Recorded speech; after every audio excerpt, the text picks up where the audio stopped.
Good evening, ladies and gentlemen. Thank you for tuning in to Mustang Media here live on YouTube this evening. It's Friday, September 16th. We got an absolute classic for you here tonight. It's the homecoming game for the Sheyenne Mustangs. They are hosting the Shanley Deacons once again here for their homecoming game, just like last year. And boy, Dan, joining me alongside up here in the booth is Dan Wolf. Once again, I'm Jackson Miller. It's going to be an exciting evening. The Mustangs taking on the Shanley Deacons here in week 4, and it's their homecoming game.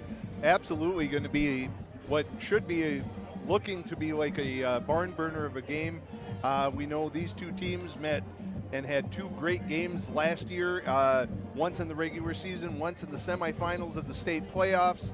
Sheyenne able to come out both times on top there, but probably if there was a team that gave Sheyenne the most trouble last year, in terms of matchups and what they did on the field, it was probably the Shanley Deacons. And both teams off to good starts again this year. So you're absolutely right. This one could be one of those instant classic type of games. So as you said, Dan, in the homecoming game last year, the Mustangs were able to escape with a 36-29 victory, and that was a week 3 game. The Mustangs were down by 1, and Graham Worker team was able to connect with Logan Holsing on a 4th down pass. And then the Mustangs were eventually able to score and get the 2-point conversion, and then they got a 3-and-out stop to seal the deal and get the win. And then they also trailed at halftime in the semifinal game against the Deacons 21-14. They outscored them 22-0 in the second half to get a 36-21 victory. And the Mustangs also beat the Deacons in their lone meeting in 2020, 2 years ago, 43-38. So the Mustangs have taken the last 3 against the Deacons, and the Deacons took the first meeting way back in 2019, the first year the Mustangs got to the Dakota Bowl or state championship. It was a surprising victory for Shanley over the Mustangs because, one, it was by 22 points. It was a 42-20 loss for the Mustangs, and that was the first year the Deacons were bumped up to the top division. Right.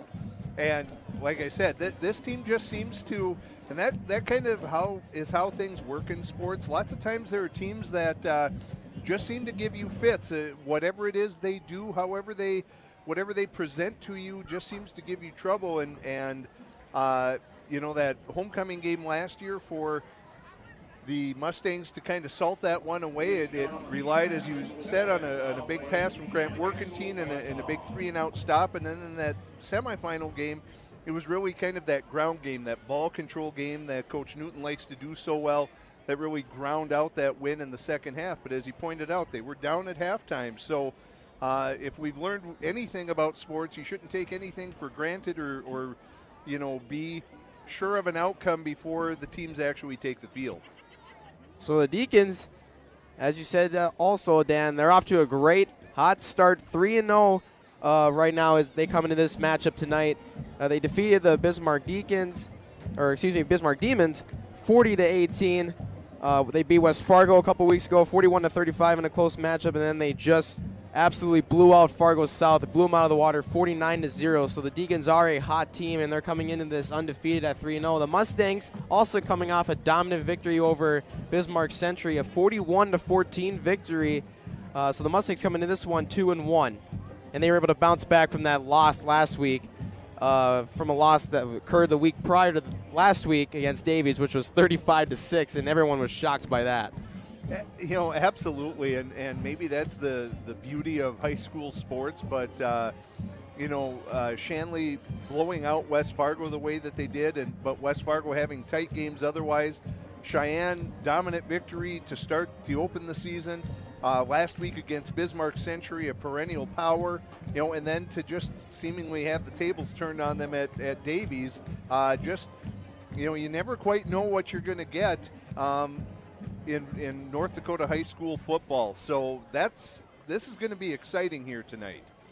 Well, I think what's going to be huge tonight between both of these teams, they both have offenses that are, have the ability to explode at any given moment. I mean, we saw that 2 times last year. I mean, the Deacons were just, they like to dump off to maybe John Gores or hand it off to Devine last year, and those two would explode for big-time plays against the Mustang defense that, didn't even give up 100 points last year. Exactly, and the big chunk of those points came again in those 2 games against Shanley, and you were right. Shanley had electric playmakers that when they got into space really was difficult for opponents to, wrangle them and get them tackled and those sorts of things. But of course, for the Mustangs, when you have workhorses like Josh Henricks and a quarterback like Grant Workentine, you're able still to ground out long, time-consuming drives, and that was probably the key to victory in both of those games. Well, I think what's going to be interesting tonight is, the teams are new this year. I mean, for the Mustangs, you got Caleb Deere as the new starting quarterback this year. You got a few of the same running backs. I mean, Josh Hendricks graduated, but you got Caden Rahr still, Race Wilson. You got Isaac Kanega at fullback now, and, he gets a lot of carries. So it'll be interesting to see. In the Deacons, Gore's graduated and Devine graduated. So, both teams are pretty new, but we'll see how their offenses perform tonight. And then defensively, we didn't see a whole lot, defensively, because both teams scored a lot of points last year. I mean, right. 36-29 and 36-21. So we'll see what defense, can dominate tonight. I think that will probably be a key. This is probably one of those games that's going to come down to a crucial stop here or there by one team or the other that maybe flips the field or stops the momentum for your opponent, and that could end up being the deciding factor when this is all said and done tonight. So, Dan, who's on your watch tonight? Starting with the Mustangs, the home team. Who do you think's going to be huge in a matchup like this against Shanley? I think for me, really, probably one guy on each side of the ball. On offense, it's going to be Caleb Deere. How he handles things. Obviously, this is a coaching staff that believes in Deere's talent, and we've seen flashes of some really special plays. But we've also seen him struggle like he did that night against Fargo Davies. And so, really, I think how well Caleb Deere handles things. Does he connect on a few of those passes just to keep that Shanley defense honest so they can go back to that Veer game? And then defensively, I think Carter Menz. Here's a D1 commit to the University of Minnesota, and we need to see if he can blow up some plays and get to the quarterback against Shanley and see if he can disrupt some of their flow and maybe put some pressure, force some bad passes, and see if the defense can take advantage that way. We'll see if I agree. We'll see if he can come up big in this because, that game against Davies, surprisingly, he was pretty quiet. Mm-hmm. And, usually he's not quiet. And especially in that win against Legacy, we didn't see a whole lot out of Menz. So last year he had an explosive year. This year maybe off to a slower start than what was expected. But, he's a kid who can explode, just right through the opposing offensive line and get a sack like that. Absolutely. And when you, with the accolades that come along with the commit to the University of Minnesota, it also brings a lot of attention by opposing offenses. And so I'm sure everyone is aware of where Menz is will be aware tonight. If you're for Shanley, if you're on the offense, they will be looking to account for him every time and, just probably trying to say, hey, if someone else beats us, that's fine. We just don't want to let Carter Menz be the one that dictates things to us. And, speaking of, you could say Carter Menz is having a slower start, but it also doesn't help when, he's double-teamed and triple-teamed. Exactly. Everybody's going to account for that guy. We were to direct our attention now down to the PA and the national anthem. Sheyenne parents, students, fans, and our guests from Shanley, we are proud and honored to welcome you to Essentia Health Mustang Stadium. We would like to thank all the community members and stakeholders, as well as Essentia Health, for their generosity and support in making this event happen. Thank you again, and welcome to the home of Mustang football. This matchup between the Deacons and the Mustangs will be played under the strictest code of good sportsmanship. The North Dakota High School Activities Association, the Eastern Dakota Conference, and school administration encourage and promote good sportsmanship by student athletes, coaches, and spectators. We ask that you cheer for your team and be respectful of the opponents. As high school student athletes and representatives of their communities, the Mustangs and Deacons are committed to fair play, responsibility, and respect. They invite you to support their efforts. Together, let us all help create an environment for high school competition that we can be proud of. Working the chains tonight are Matt Clayman, Kyle Benjamin, Raleigh Swedberg, and Aaron Thielgis. And up in the press box, we have Daryl Lund, Jacoby Blazik, Darren Bardall, and my name is Cameron Holland. I'm the voice of the Mustangs, and I'm very proud to be the voice. A huge thank you to all event staff for helping organize tonight's event. Thank you to our strength and conditioning staff, Raleigh Swedberg, Amos Conley, Andrew Knack, and Kyle Benjamin for all the work they put in to have our Mustangs ready for the next level of competition. Your hard work is always appreciated. Ladies and gentlemen, the officials for tonight's game are registered by the North Dakota High School Activities Association, have been selected for their demonstrated ability to officiate. The officials for tonight's contest are referee Nate Seeley, umpire John Arfer, linesman Brant Miller, line judge Doug Durgan, and back judge Jonathan Backer. We ask for your support of our game officials and respect for the calls of the game. Now, ladies and gentlemen, we ask that you stand if you are able, remove any headwear, and remain at attention as we honor America with the playing of our national anthem by the Cheyenne Pep Band under the direction of Mr. James Landman.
Ladies and gentlemen, let's meet tonight's cheer squads. First for the Shanley Deacons, Hannah Lasky, Leah Olson, Josie Paul, Rachel Seafelt, and Olivia Splettstasser. Cheer advisor is Carrie Brazier. Hey, Canolo, do you want me to So just announce that there's going to be a starting line. We're going to see from the defense. Now let's meet the Cheyenne cheer squad. Abby Chesser, Akila Weddy, So we're going to play the Alyssa Hungerholtz, Yeah. Angela Clark, Bernita Paya, Brooke Markworth, Ceres Lee, Charlotte Madriga, Claire Upton, Isabella Wedding, Catherine Madriga, Larissa Reynolds, Linnea Proctor, Logan Messmer, Mia Wenzel, Mirek Hoot, Peyton Zeman, Prevail Fernando, and Tia Madriga. Cheer coaches are Jen LaRue and Trenton LaRue.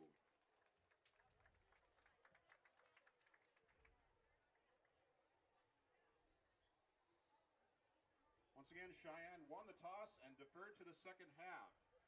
Let's meet the offensive starters for the visiting Fargo Shanley Deacons. At left tackle, So we're first going to meet the number 64, starting lineups Carter here for the Mitchell. Shanley Deacons, and then in a moment Left guard, we number got some 56, graphics for you Will guys Davis. tuning in here on YouTube. You'll meet the starting lineup for the Junior Mustang number 60, defense coming up Isaac here. Butler. At right guard, a senior number 66, Dylan Carlquist. At right tackle, a senior number 55, Damon Hospitalis. At wide receiver, a junior number 22, Sam Oshak. At wide receiver, a senior number 81, Connor Kraft. At wide receiver, a senior number 1, Buchiri Hakim. At wide receiver, a senior number 19, Joey Dukart. At running back, a junior number 7, Isaac Perkurovich.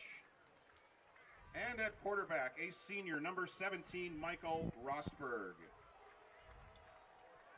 Head coach of the Deacons is Troy Mattern. Assistant coaches are Anthony Carlquist, Todd Bolden, Chris Prizanzano, Luke Rustad, Wayne Sargent, Patrick Thiel, Jordan Vadnais, Stefan Weber, Chris Allers, Kate Busick, Kyle Emanuel, Drew Farman, Peyton Hansel, and Brady Boyle.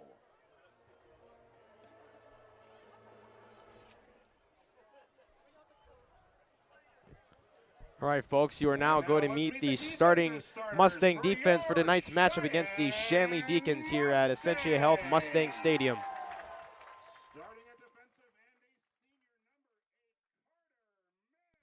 Carter Menz, DN, out of the Horace Elementary. Mason Hart, D tackle, D South Elementary.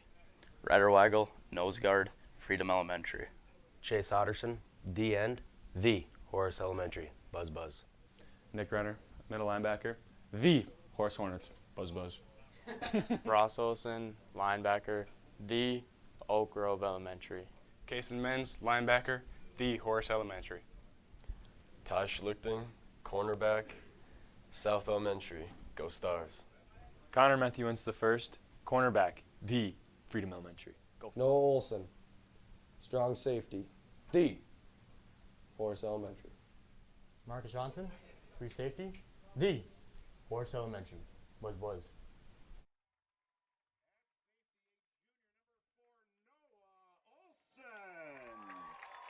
And at safety, a senior, number 21, Marcus Johnson. Well, Dan, it is going to be an exciting evening here. I just can't wait. I've been waiting all fall for this, ever since the school year started, the action-packed homecoming game against the Shanley Deacons. And, boy, do we got a good crowd tonight from both sides. Yeah, not a shock that both of these fan bases are very supportive, always come out in force to cheer on their team, and so it's a packed house. The student section is getting rowdy down there, and this is going to be an exciting one. So Sheyenne did win the toss, and they elected to defer, so the Deacons will get the ball starting the game here, and the Mustangs obviously will get the ball starting the second half. Been told we have concession stands also under the bleachers in addition to in the southwest corner of the stadium. So also under the bleachers if you want to score some food.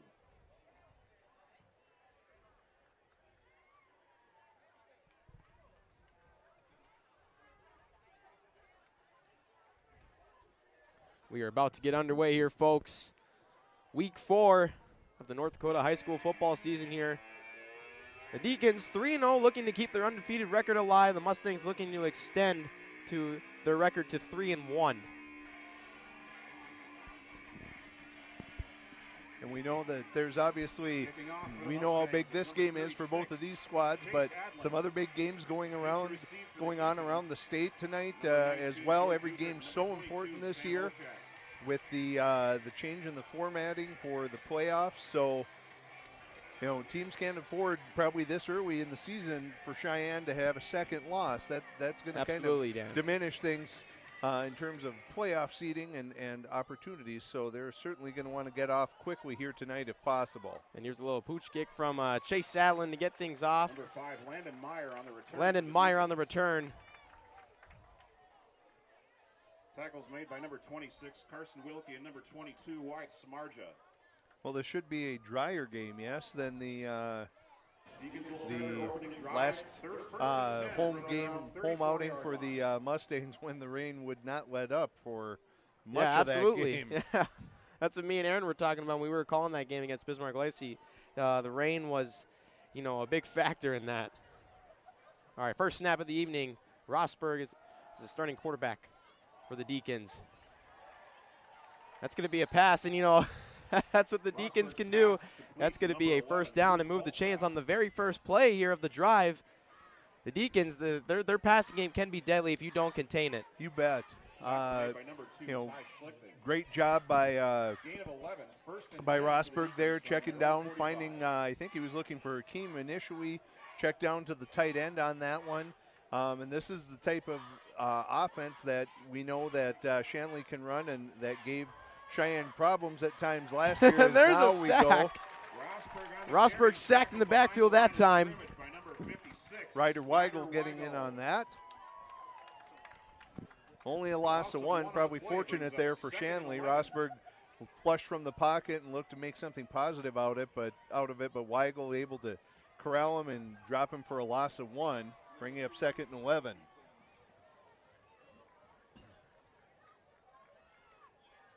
Going to be a handoff, this time up the middle. A couple yards picked up on that. Pergovich with the carry on that one. Carter Menz and Chase So I Otterson would think in for on the Cheyenne defensively, this is the situation you want to find yourself in as much as possible. 3rd and long for Shanley. Plays that you think are going to have to take time to develop, and you're going to hope that Menz and the rest of that defensive line is able to put some pressure on the quarterback. So the Mustangs looking to get a stop here. 3rd and long. Here's a motion. Rosberg takes a snap, drops back, looks to his left, and that pass is incomplete, and the Mustangs will get a stop here. Excellent coverage there for Cheyenne. Ross Olson, great coverage, and Rosberg really had no choice but to throw it out so wide that gave his receiver no chance. 4th and 8, and Shanley going to go for it. They know the importance of this game. Oh, little pooch kick. A little punt. That ball lands just inside the 20, and that's touched around the 18. Rosberg on the punt. Down at the and the Mustang, we're going to meet the starting offense for the Mustangs this evening. Aiden Knodel, wide receiver, Independence Bulldogs. Let's ride. Carter Okerson, left guard, Independence Elementary. Bryce Kane, left tackle, Lewiston Clark Elementary. Mason Hart, right guard, the South Elementary. Logan Wickenheiser, center, the Horace Elementary. Buzz Buzz. Kate Petchak, right tackle, Freedom Elementary. Dylan Bile, wide receiver, Freedom Elementary. Caden Rahr, running back, Freedom Elementary. Race Wilson, slot back out of the Freedom Elementary. Caleb Deere, quarterback, Aurora Elementary. Isaac Kanega, fullback, Independence Elementary. Go Bulldogs.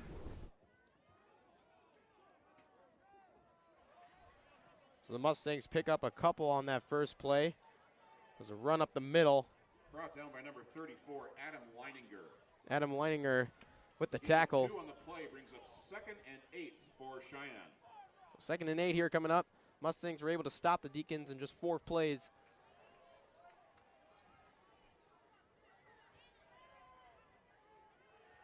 Caleb Deere drops back, looks to his right. He was looking for Race Wilson, I believe. A little quick on that release. Probably didn't need to get rid of it quite that quickly, and just let it go low. So the Deacons looking to get a 3-and-out stop here. Yeah, and I was going to say Wilson not completely wide open on that either, but I think Deere probably would like to have that one back. Just a little quick on the trigger with that. And again, this is certainly against the Jeremy Newton offense. If you can put them in 3rd and long as often as possible, we know that passing isn't always what they do the best. There's some pressure on Deere, and he was looking for Carter Menz on a long pass there around the 50-yard line. But that's going to be a big-time stop here for the Deacons, as the Mustangs are deep in their own territory, so they are going to be forced to punt. And a chance to kind of flip the field here a little bit for the Deacons. They're able to get the punt cleanly and maybe get some positive yardage, start on a short field here. Dukert and number 2, Caden Chrisman, back to receive for Shanley. So they got 2 guys back there looking to receive the punt. With which direction it ever goes, that will be who gets the ball. That was that was close, although I think almost, it was dead at the touch by the defense. But it did go off the Deacon returner's foot, and he quickly covered it up just to be safe. Just across the 50, so that ball is going to be right on the 49. So the Deacons will have to go 51 yards to score. Brings up 1st and 10. Not a lot of yardage. From their own 49-yard line. So 2 quick stops for both defenses to start out this evening against teams that really combined for a lot of points last year, where the offense has exploded. And it's a broken tackle here, and the Deacons are going to get a nice gain here. They're inside the 35. Isaac Perkurovich on that one. Nice little spin move, broke out of that first tackle. Noah Olson. And gouges the Mustangs for about 17 yards on that first down play. 1st and 10 for the Deacons from the Cheyenne 33-yard line. 4 minutes into this game, Deacons looking to make a statement here on this drive. It's going to be a run up the middle and another great gain. This time it's going to be inside the 25, and it's going to move the chains. Another first down. Shanley has Cheyenne a little bit on their heels here. That's what you want. Apply pressure as soon as possible. So it's going to be a gain of an 11. Maybe Cheyenne playing a little bit more for thinking they were going to open it up with some passing, and two very effective runs on this possession for the Deacons. And here comes another. It's going to be a run to the right a little bit, and that's going to be a quick tackle there right at the line of scrimmage. Leininger with the carry.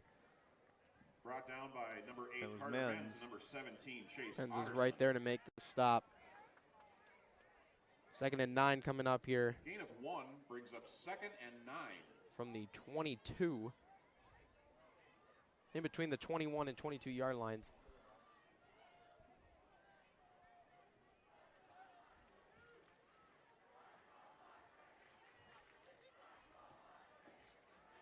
It's going to be a play action here. Rosberg. Oh, almost intercepted there. Pass nearly intercepted. Right into the breadbasket for Marcus Johnson. I think Johnson was looking to close on that receiver and was not expecting to become the receiver on that, and it got on him so quickly and off the shoulder pads. Just one more second of being able to react to that. That would have been an interception going the other way. I think had he seen that, but he was looking to close. He saw the open receiver for the Deacons, and then all of a sudden found the ball just on top of him. So 3rd and 9 here. Rosberg drops back, dumps it off to the left. It's knocked away there. Great play. Grant Knodel. Awesome job. Look at that. Hands up. One of our own Swatting it out of producers. the air, yes. So normally, you know, with the Deacons, you know, they had the leg of Adam, or excuse me, of Emma Kenny. Yeah. He's now kicking at Stanford. So this normally would be a field goal. And actually they are going to, looks like they got a kicker. That's Matthew Berg to replace him. Kenny did boot a 58-yarder 2 years ago on this field. It's still a state record. Snap is good. Right-footed kick is up, and it is no good. No good. Short. Just short. Well, if you're Cheyenne, you kind of dodge a bullet there. You gave Shanley a short field. They got you on a couple of quick plays that chewed up a lot of yardage. They were able to get about 30 yards quickly, but they come up empty. And so here's a chance for Cheyenne to see if they can go on one of their patented time-killing, ground-eating drives, and we'll see if we get a little of the misdirection that Coach Newton is very good at. And that was a missed kick from the left hash from 38 yards. It's going to be a little run to the right side and towards up the middle. That's Caden Rara with the carry. Tackle by number 34, Adam Leininger. Adam Leininger with another tackle. So halfway through the first quarter here, we're approaching the halfway mark of the first quarter, and still no score. For the Mustangs. Mustangs 2 for 2 defensively on stops. Deacons 1 for 1. This is the Mustangs' second drive. I think that's the type of play that Coach Newton's going to hope for, where you're getting some chunk yardage. You know, it doesn't have to be 10 yards, but if you can eat up 3, 4, 5 yards every time, leave yourself like 3rd that. and short, that's what you're hoping to do. And so here it is, a 3rd and 2, very manageable, and this is going to keep Shanley kind of on their heels, because Cheyenne might go to something quick hitting in the air, but with that ground game, that's probably a likelihood as well. And so it keeps Shanley guessing, where that first drive Cheyenne ended up 3rd and long, and we knew they had to pass. That was a triple option pitch to Race Wilson. And Isaac Kanega breaks a tackle up the middle, and he's going to pick up the first down and move the chains. So that's the first down of the evening for the Mustangs. That's enough for a Mustangs. First down.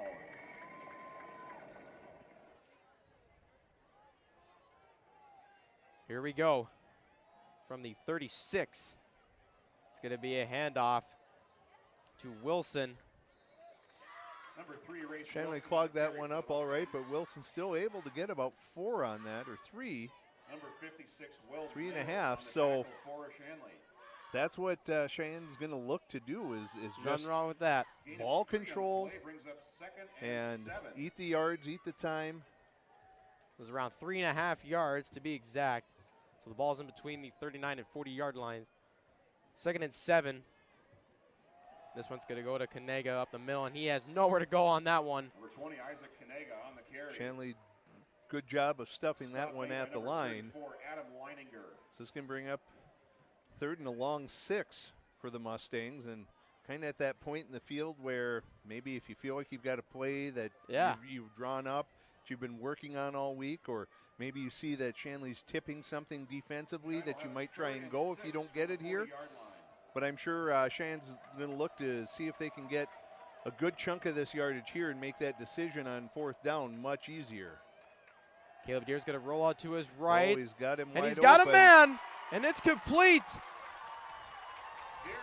to Race Wilson. And boy, we've seen that multiple times this year already. The Deere to Wilson connection there for a big play. Well designed. He had Caden Rahr in the short flat and drew that linebacker up, and Race Wilson just released right behind there into that open pocket of the defense and was wide open. About as easy a pass as you'll get for Caleb Deere. You just had to throw it in his direction, and chances are that Wilson was going to pick that up. He's got great hands. This one is going to be a fake handoff. Deere keeps it. Kind of lost his footing there, and he's going to. Looks like he slipped. Small gain there, maybe not even one. Tackles made by number 25, Fisher Hannison. Hannison with the tackle.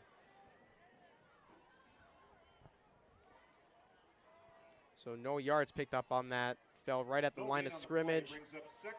2nd and 10 here from the 35. The Deacons 35. 3 minutes to go here in the first quarter.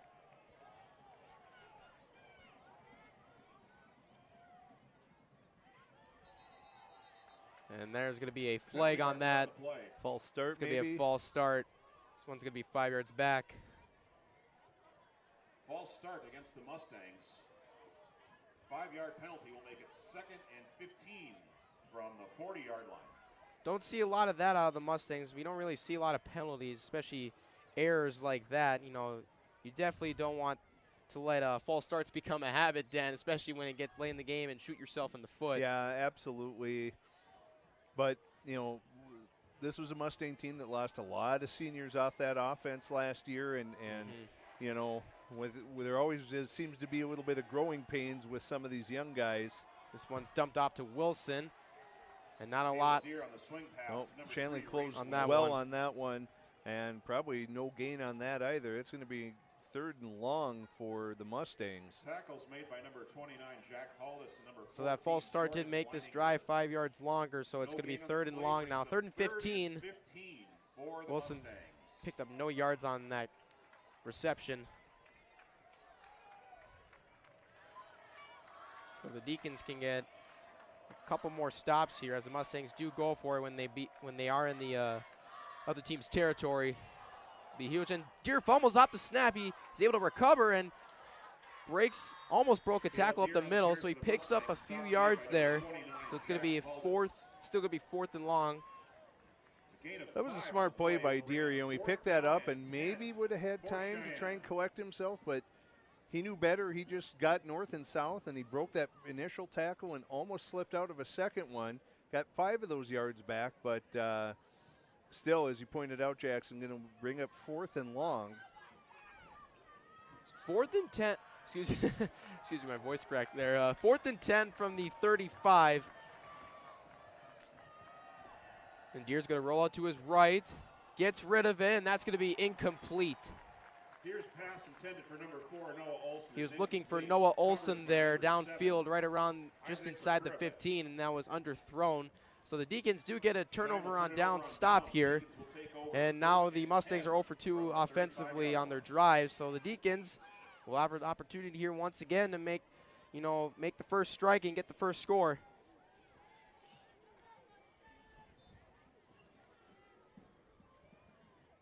Still, I think probably at that point, with about a minute left here in the first quarter, each team still kind of feeling the other one out, just trying to make sure they kind of don't want to make any big mistakes here.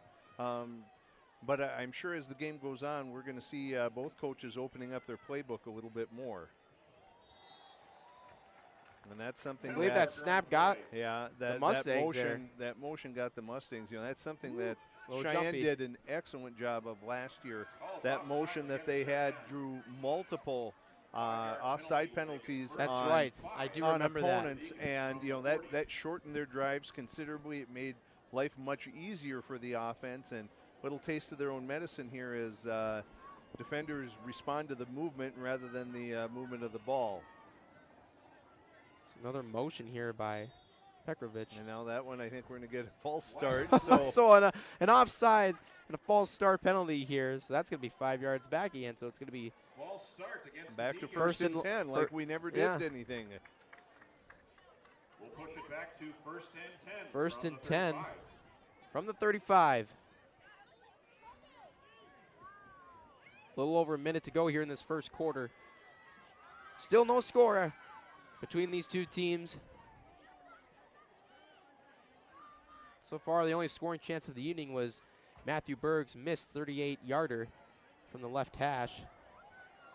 And Rosberg looks long and almost caught there, but great coverage. Rosberg's pass intended for number 81. You're going for Connor Kraft. When you have a 6'8" receiver, that's one that you can throw up there. Absolutely. And, the coverage was excellent for Cheyenne, but Kraft just being so long and having that long reach got up and was able to still get a hand on it.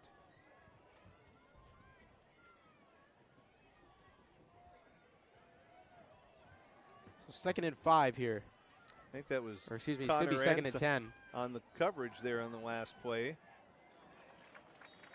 Good job by the Mustang front. Defensive front there to limit that carry to just a couple of yards. That'll bring up 3rd and long for the Deacons. 17 Chase Otterson on the tackle. Looks like the scoreboard's not updating the down yardage. We'll fix that. And 9 for the Deacons. So it's 3rd and long.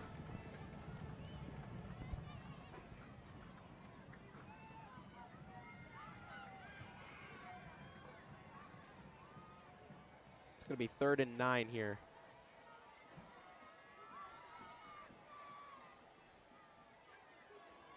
Rosberg drops back, looks long, almost had him, man. Looking for overthrown there. Was thrown on that outside shoulder, but Akeem just couldn't track it. That was almost a good throw, just slightly overthrown there.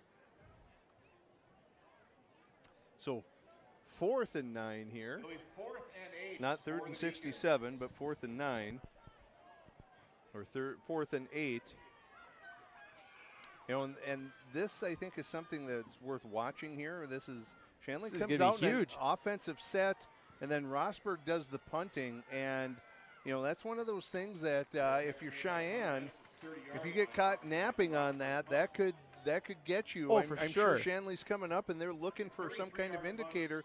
Not all that much unlike extra point opportunities that Cheyenne has, where they line up in that uneven set, unbalanced set, just looking for, do we have an opportunity for a quick 2-point conversion, or do we just go with the traditional kick? Absolutely. And that's the type of thing that Shanley has with Rosberg being the punter.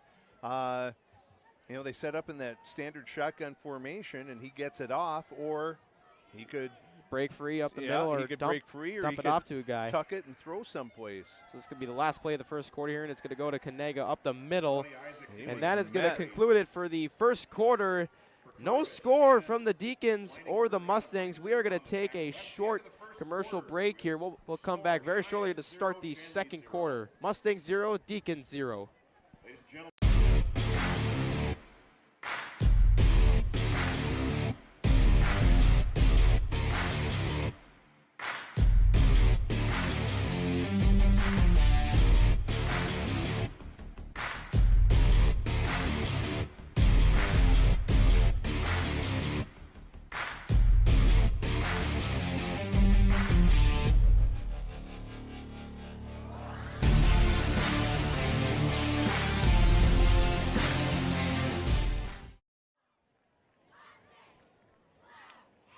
We are back from the commercial break here. Second quarter about to get underway. No score from either team. So maybe Jackson, coming into this, we thought, this could be one of those barn burners, and it could be a tight game. But last year, both of the games dominated by the team's offenses, both teams high-scoring affairs. This year we're 0-0 in one quarter.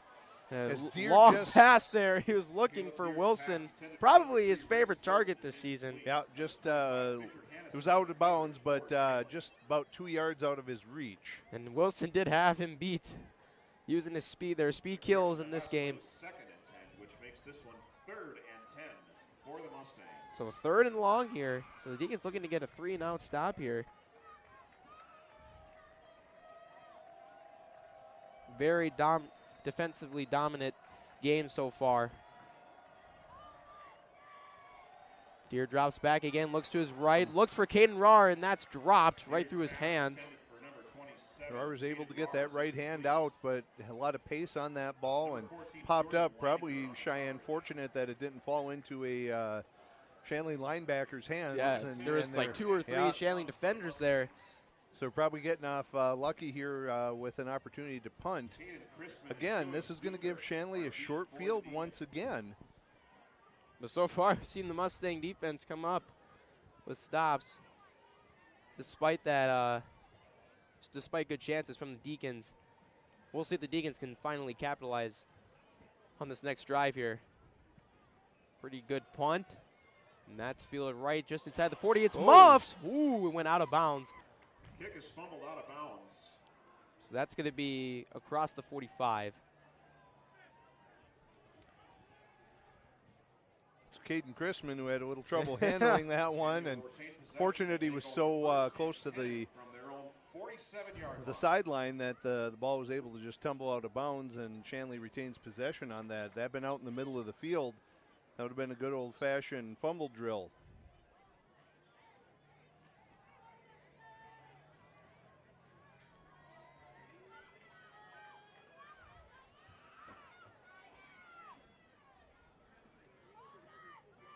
So Rosberg's going to keep it, and he goes to the left, and he's brought down just across the line of scrimmage.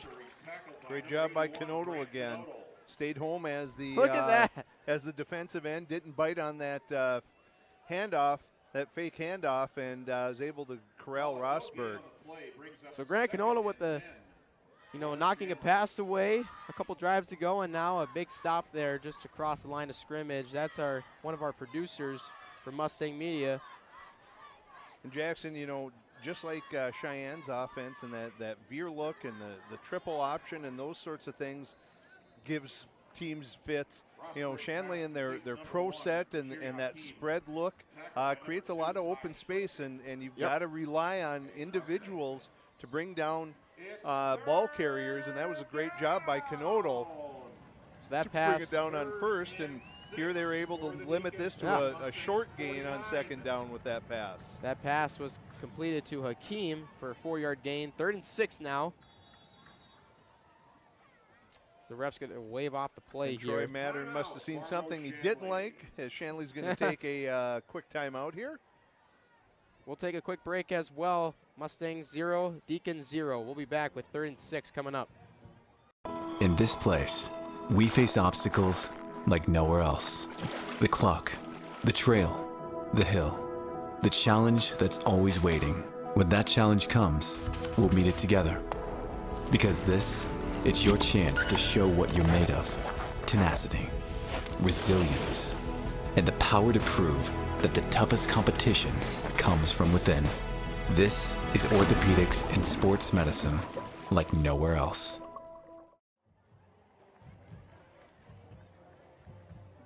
We are back, folks.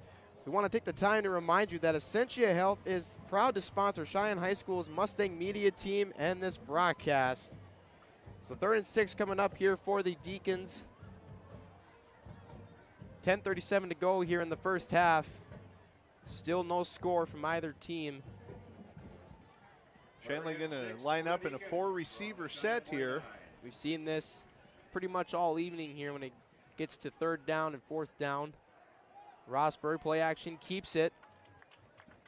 Stood up initially, got a little bit more out of that. It's going to bring 4th and short. Now we've seen Shanley in both instances punt from around this position, but again, as we said, we see them line up in an offensive set.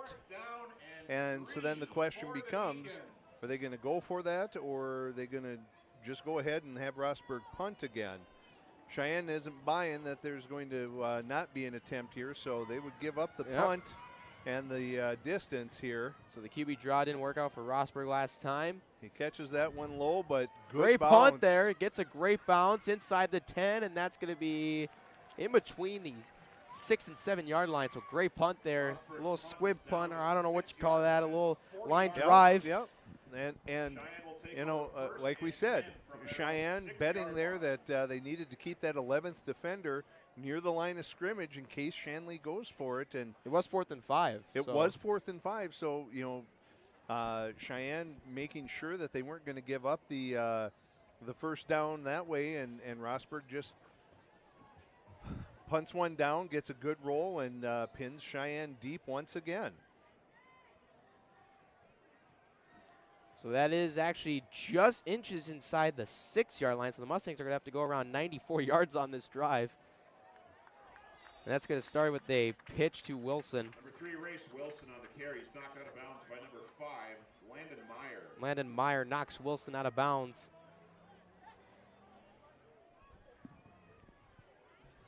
Gain of 3 on the play brings up 2nd and 7 for the Mustangs. Gain of 3, 2nd and 7 from around the 9 yard line.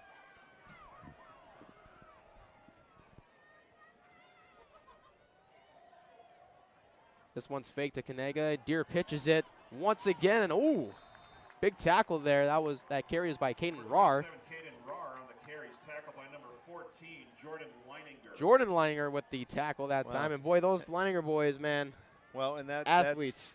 When you have someone as big and powerful as Rahr, you got to get that center of gravity lower than his, and you know that was an excellent job by Leininger, just getting low and taking Rahr's feet out from underneath him, and it's going to bring up a 3rd and about 4 here for the Mustangs. So Deer fakes it to Kanega, keeps it on the triple option. Nowhere to go. So pinned deep, I would think Sheyenne doesn't have much of an option here. It's pretty risky to go for it on 4th and 4, yeah. Or 4th and 2, excuse me. It's going to be a deep in, their own territory.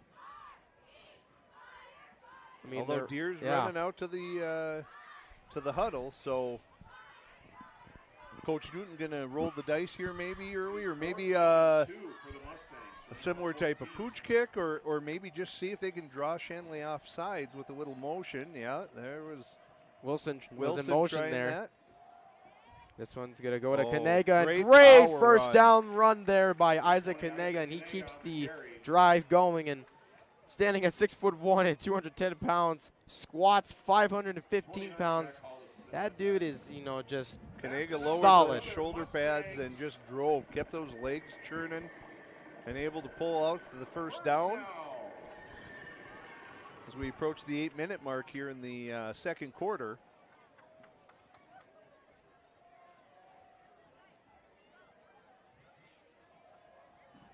Deer is going to pitch. Oh, it's fumbled, and the Deacons are going to have it deep in Mustangs territory, right around the 10. It was read well by the Shanley defense, and they closed on Deer quickly, and he had to get rid of the Caden Rahr didn't see it coming faster than he wanted, and Rahr wasn't ready for it yet. And heads-up play by the Shanley defender to cover it up, and if you're Sheyenne, that's not what you're looking for, giving the ball up at your 10-yard line.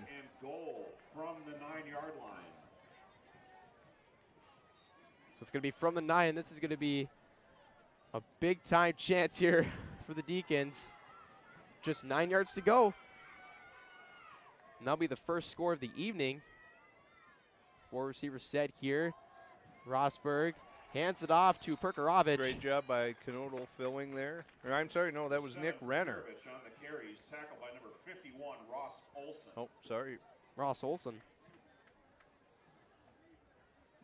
Ross Olson crashing from the outside, from the 7. limiting Shanley to only a 2-yard gain. All right. 2nd and goal here. Going to go to Perkarovich once again. He gets just inside the 5. Number 7, Isaac Perkarovich. So Shanley inching their way closer. Number 56, Ryder Weigel in on the stop for the Mustangs. So 3rd and goal coming up now from the 4. It's 3rd down and goal. And the Deacons are so deep that they're probably going to go for it on 4th down instead of kicking a short field goal. We'll see. They got 2 more chances, though, to punch this in for 6. We'll see if they can do it. Rosberg rolls out to his right, and he's going to keep it, and he's forced out of bounds right around the 3. So now, job by Menz there. Yeah, use his length and cover a lot of ground there to force Rosberg to get out of bounds at the 3. Rosberg only really had the one receiver in the flat as an option. So when he was covered, Rosberg knew to put his head down and go for it. But Menz able to close that gap and get him out of bounds at about the 2-yard line. Huge stand here. This could be a big goal line stand here. We've seen this before from the Mustang defense. 4th and goal from the 2. And Rosberg's going to keep it up the middle, and he punches it in. Well, what we'll see.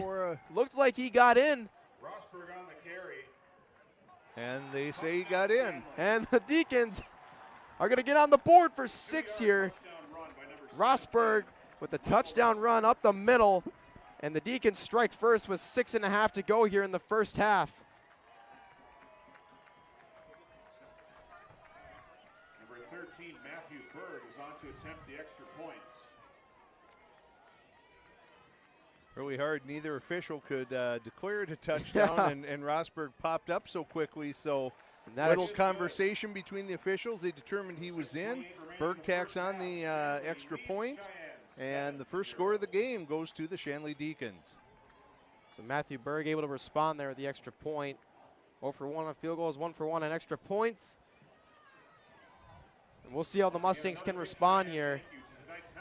Big time mistake by the Mustangs. The Deacons capitalized on it. Thanks for their generosity and their support of Sheyenne activities.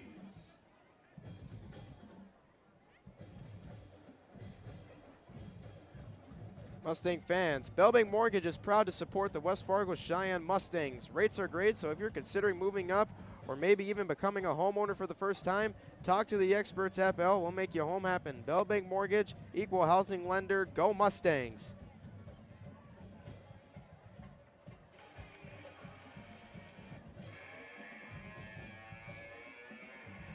Number 13, Matthew Berg to kick off for the Deacons. Wilson, Rar, and number 28, Barry Perdue are deep for the Mustangs.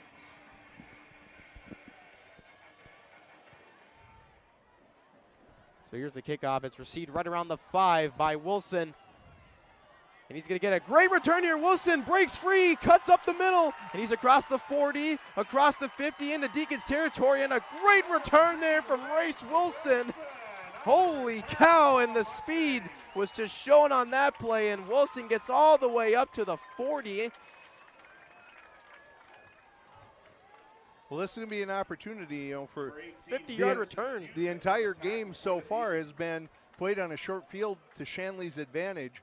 Sheyenne pinned deep every time and trying to make something happen offensively. Now they get the short field, and we're going to see if Sheyenne can take advantage of this opportunity. Sheyenne takes over 1st and 10 from the Deacons' 39-yard line.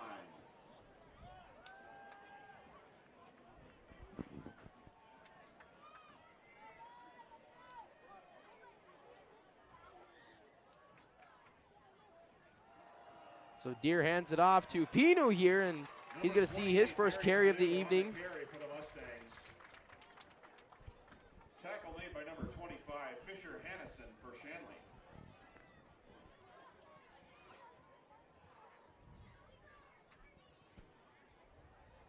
Gain of about 7 yards in the play will bring up 2nd and 3. So 7-yard gain there by Pinu. 2nd and 3 now. And Wilson's going to get the carry. He just had a big time, over 50 yards on that kickoff return. Good stiff arm, allows him to pick up a couple of extra at the end of that run, and first down for the Mustangs. That's enough for another Mustangs. First down. So this is going to be first and 10 from the 25. And the Mustangs already deep in the Deacon territory after giving up a touchdown. Big return there by Wilson. And this is going to go to Pinu once again. Not as much as he picked up on his first carry. That was a nice move. He got that defender weaning, stuck his foot in the ground, and turned it upfield, and probably gained the 2 yards were probably more than he would have ever gotten had he tried to bounce it outside. Smart play by Pinu.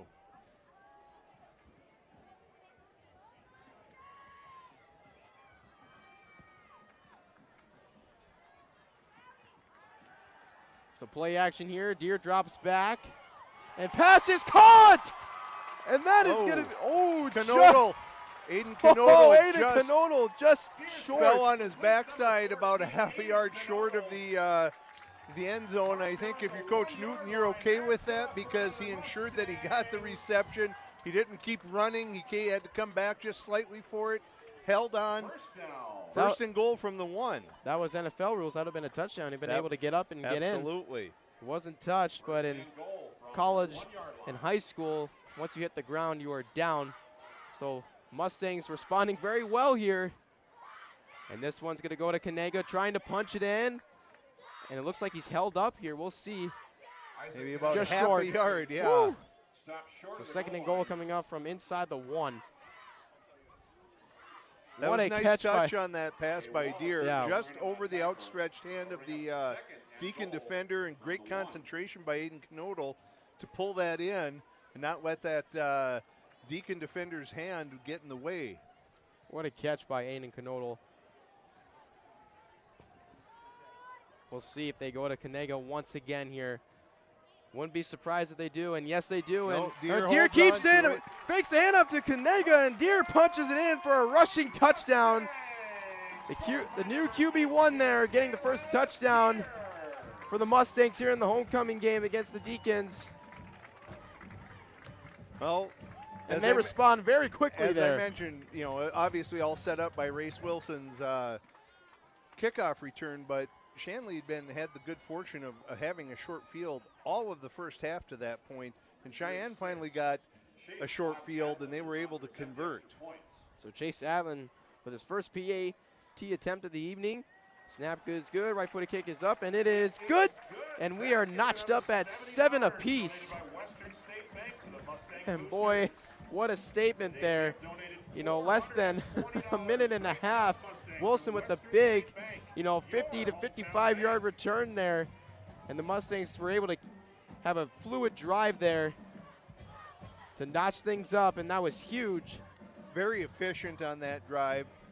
A couple of plays that got some chunk runs, got Shanley really focusing on that ground game, and then Knodel got behind the defender. Nice touch on the pass by Deere, getting it down to the goal line, and in those situations, it's almost always just a matter of time. It's a really tough position to be in as a defense.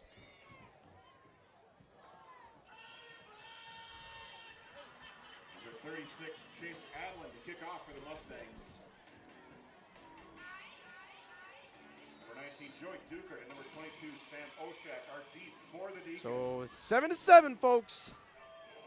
Deacons had a fumble recovery, punched it in, and the Mustangs come right back at him with a rushing touchdown from Caleb Deere, the Mustangs' new QB1 this year. This is fielded just inside the 35. Quick tackle there.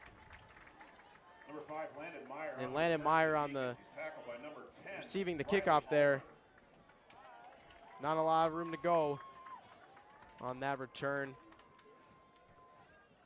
Well, less than 4 here to go for the second quarter, Jackson, and I would think, with that kind of time, we might see Shanley start to try and open this up a little I bit was with about the to passing game. Make that point, yeah. And we'll see if they're able to be successful or if Cheyenne's able to get to the quarterback and produce some pressure on Rosberg. But dropping back, looking deep here. All And the he almost had Connor Kraft there, but Connor Kraft just dropped it. all the time in the world, I think Kraft had a chance to catch that. Olsen got his hand in there, but I think had Kraft held on or, just made that reception, he could have had that. Rosberg had lots of time. When you can get 3-4 seconds with the ability to survey the field, especially a quarterback like Rosberg, he'll oftentimes make you pay. So we'll see if Cheyenne's able to dial something up where they can get to the quarterback a little more quickly. Rosberg pitches it to Perkarevich, and not a lot of room for him to pick up any yards on that. Perkarevich on the carry, tackled by number 9, Nick Renner. Renner filling well from his linebacker position there. It's third down and 9 for the Deacons. From their And really, that was a good job by Menz crashing and forcing Rosberg to get rid of that ball. Not all that unlike when Sheyenne turned it over earlier. Rosberg had to get rid of it quickly.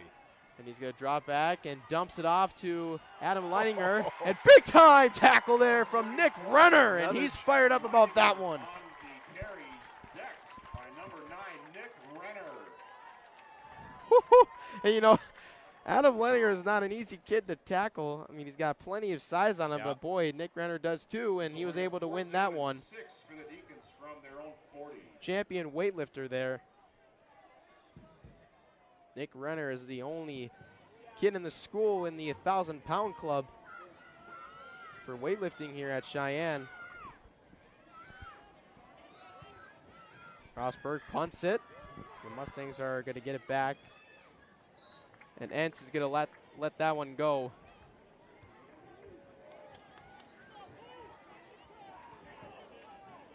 Michael Rosberg's punt goes out of bounds at the 17-yard line. So 83 yards to go for the Mustangs here with 2:31 left in the first half. From their own 17-yard Maybe we'll see another well, score? yeah, I was going to say maybe Cheyenne take a shot or two down the field, but obviously not going to be reckless with it. They don't want to have a costly turnover here and give Shanley an opportunity to punch something in right before half. We know Cheyenne gets the second half kickoff. You're going to want to make sure that you're smart with the ball here. But again, it's worth a shot or two down the field. So Deere's going to keep it. Quarterback keeper here around the outside to the right. Caleb Deere on the carry, chased out of bounds by number 7, Isaac Perkarevich. Took a gain of about 6, almost 7 on that. Gain of 7 on the play to bring up second and Cheyenne still with their full complement of timeouts here. 2:26 to go in the first half.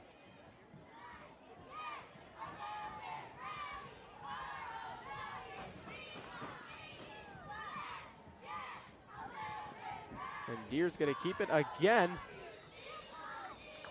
Well, maybe a little breathing room, and Coach Newton going to see if he can dial something up, looking to go downfield with this. That's enough for another Mustangs. First down. So it's going to be a first down here. Inside 2.5 minutes to go. 2:20 to be exact. So Deere drops back, and he was looking for Wilson there on a short in route. Kind of a jump pass from Deere. Had a little pressure coming at him, and just too low for Wilson to handle on that one. That'll bring up second down and 10 for the Mustangs.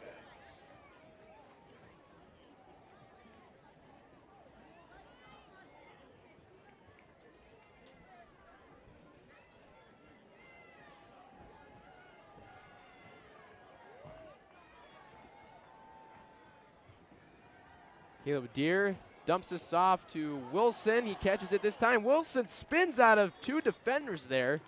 Deere on the swing pass, number 3, Race Wilson. Doesn't get a lot of doesn't get a lot of yards after catch. It's going to be third and a decent amount of yardage here. So it's going to be a timeout taken by Shanley. Yeah, they're thinking they might be able to get a stop here on third down. Use that last timeout. Maybe they can get the ball back with minute 45, minute 50 left, and maybe make something happen before the end of the quarter. We're going to take a short break, folks. We'll be right back. 2:05 to go here in the second quarter, 7-7.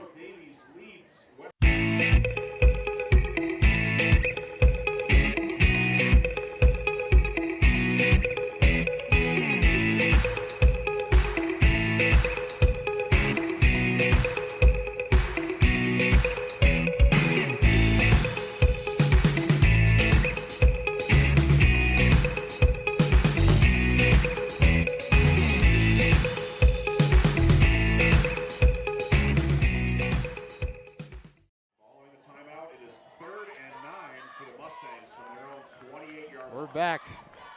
2:05 to go here in the second quarter. Notched up at 7 apiece. 3rd and 9 here. Deer drops back. Escapes. Looks long, and it's caught! That's going to be by Carter Menz. Great job by Deer stepping up in the pocket. Thought about tucking it and running, and then noticed that Menz was running right down the seam with no one around him. Good touch. Yeah. Right around the 45, so they are in the Deacon territory once again.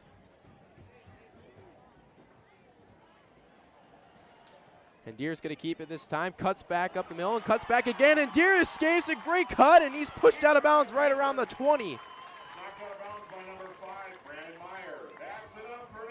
Landon Meyer pushes Deer out of bounds. Cheyenne got Shanley on their heels a little bit. Haven't had to use any timeouts yet. Oh, Deer with a lot of great ball carrier vision there. Cut back to the right and then cut back to the left once again. So a little zigzag action there. Went left, right, left. 25-yard run or so. 25 yards on the dot there by Caleb Deer. Ball is spotted at the 20. Mustangs making a late first half drive here. And Caleb Deer keeps it again, and he stumbles a little bit, picks up great yardage, 6 to 7 yards there.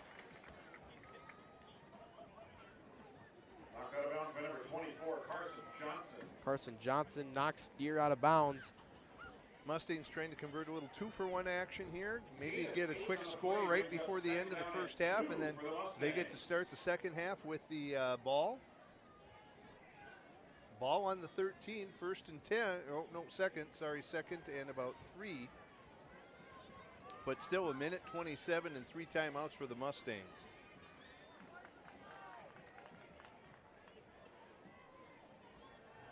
Caleb Deer dumps it off to Wilson on the left side again, and Wilson almost broke free there. He gets tackled right around the 5. And the Mustangs, what a drive this has been, well executed. It's not over yet. Still 4 or 5 yards to go here. But they have a chance to take the lead here going into halftime after being down by a score.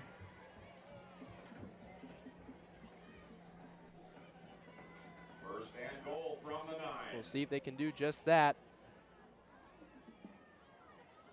Caleb Deer hands it off to Isaac Kanega, and he's in for the touchdown, and the Mustangs take the lead here just before halftime. Another touchdown on the ground, this time by Kanega, and there you have it. The Mustangs score twice in a row here just before halftime. Inside a minute. I thought Coach Newton might use 1 or 2 of those timeouts as he was moving the chains here, but with that clock stopping after first downs, did a good job of burning up as much time as he could. Well Only executed. 57 seconds left here. Great 2-minute drill. That's where the 2-minute drills pay off there, and it showed that in the 2-minute offense there on that drive. The extra point is good by Adlin. He's 2 for 2 on PATs, and it's 14-7. Probably one of the most fluid drives in a while. Yep. that I've seen. Really, we've seen a lot of great drives from the Mustangs, but that was just, honestly, in my opinion, perfectly executed. On the in the air and on the ground. And that pass to Menz was obviously the difference maker, but that was a 3rd and long situation, and really, Caleb Deere did a great job. He stepped up in the pocket. He felt the pressure. Looked like he was going to tuck it and run, and as we said, he found Menz wide open, and that broke that drive open. And that's got to be tough for Shanley to know that you got a team pinned deep with 2 minutes left in the half. You figure if we can just get a stop or just limit them from any big plays, and then you get that one to Menz and Deere a couple of smart runs, and then Kanega punches it in. When was the last time we said it was 2 big pass plays, the first to Canoto and the second to Menz, that were the difference for a Mustang offense? Usually it's dictated by, that veer offense, that option look, and really just grinding up yards and time. And here we have a situation where it was really predicated on 2 really big pass plays. So Landon Meyer receives that kickoff, picks up around 6 yards on that return, and the Deacons will get it just across the 35. And really, with 53 seconds to go here, I think you just want to get out of the half here. You're down 14-7. You don't want to risk anything and make the situation worse. Get out of the half and come back in the second half. But Sheyenne gets the ball to start the second half. So you wonder if Shanley's thinking, well, maybe we try a couple things. Lose. This might be an opportunity for the Sheyenne defensive front to kind of pin their ears back and go after Rosberg and see if they can't cause an interception here or something like that as Rosberg delivers high. Rosberg overthrew that one. Noah Olson was closing on that. I don't know that he would have ever had a chance to intercept it, but Rosberg a little high on that one. He was looking for Joey Dukart there, number 19.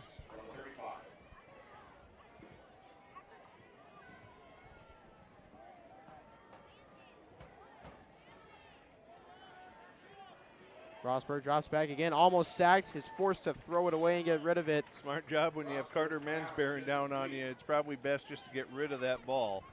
And that's exactly what Rosberg does. I don't know. I guess there was maybe a receiver in the vicinity, not a grounding opportunity or anything like that. But there was no one there. Yeah, he was just kind of forced to get rid of that. 3rd and 10, and Shanley's only used about 10 seconds here. So this could be an opportunity for the Mustangs. Now I think we're going to see they call timeout. I would say this might be the time you run the ball, force Sheyenne to take a timeout, and look to punt it away. So we're going to take a quick break as well. Mustangs lead 14-7 here with 45 seconds to go here in the first half. We'll be right back here on Mustang Media. In this place, we see potential like nowhere else. Here, vision is boundless. That's why we never settle. We look for the moments when everything becomes possible. The moments that inspire us to make every day better. In this place, there's no such thing as good. There's only great. This is orthopedics and sports medicine like nowhere else.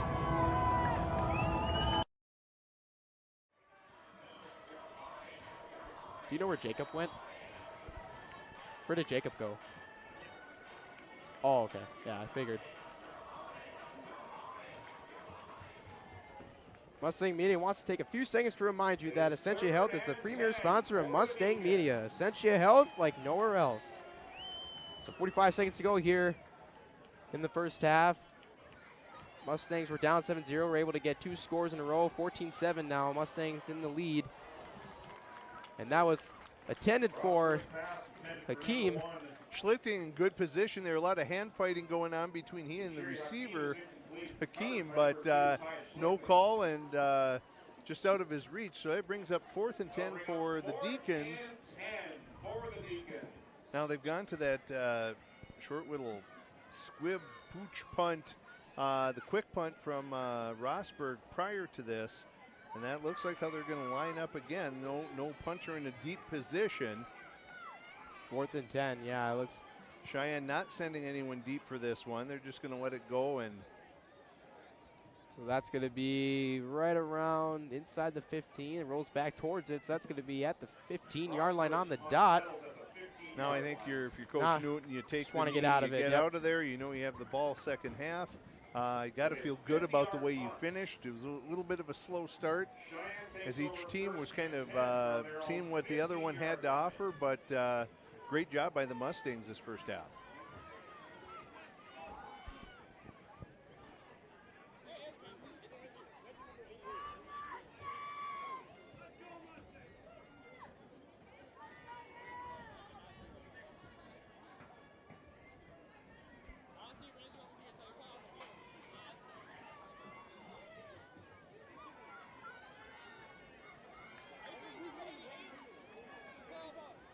We'll be in a kneel formation here.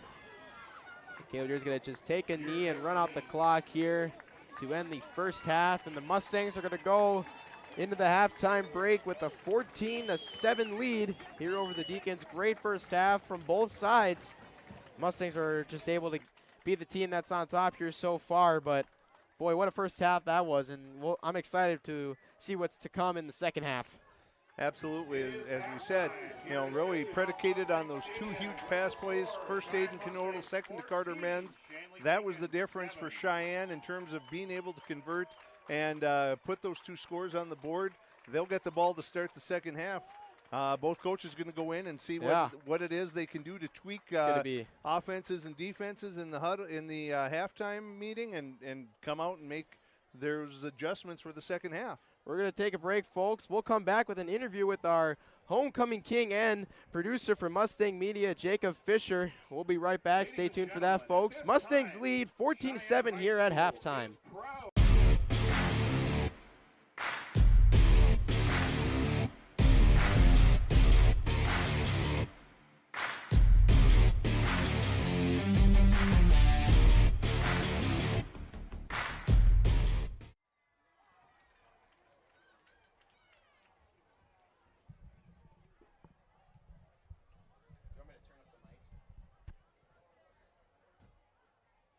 Tatum Sand, escorted by Ethan Ron.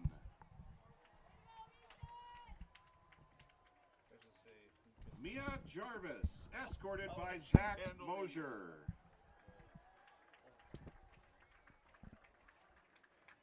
Ashley Gord, escorted by Reese Breidenbach.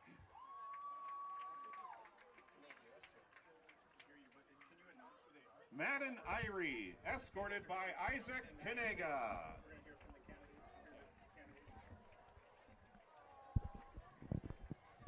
Aaron Nowacki, escorted by Ty Schlichting. So, folks, if you direct your attention down to the PA and down the field here, you can see that the homecoming court is being announced for 2022. Olivia Duval, escorted by Connor Entz. Plenty of members from Mustang Media on this homecoming court. Lexi Terhart. Got Morgan Vavo, Connor Husted.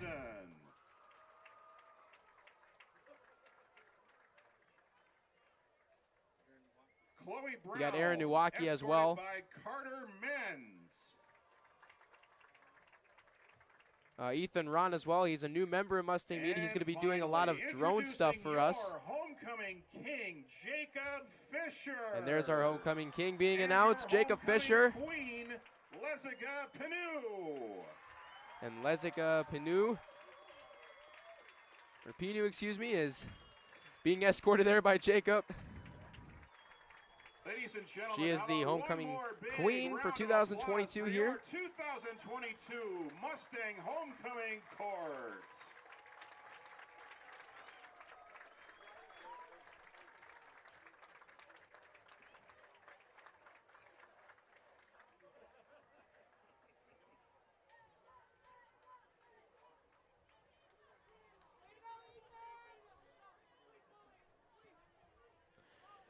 We'll go to a commercial break, folks. We'll come back with an interview with our 2022 homecoming king, Jacob Fisher.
I've never done this before, Jackson.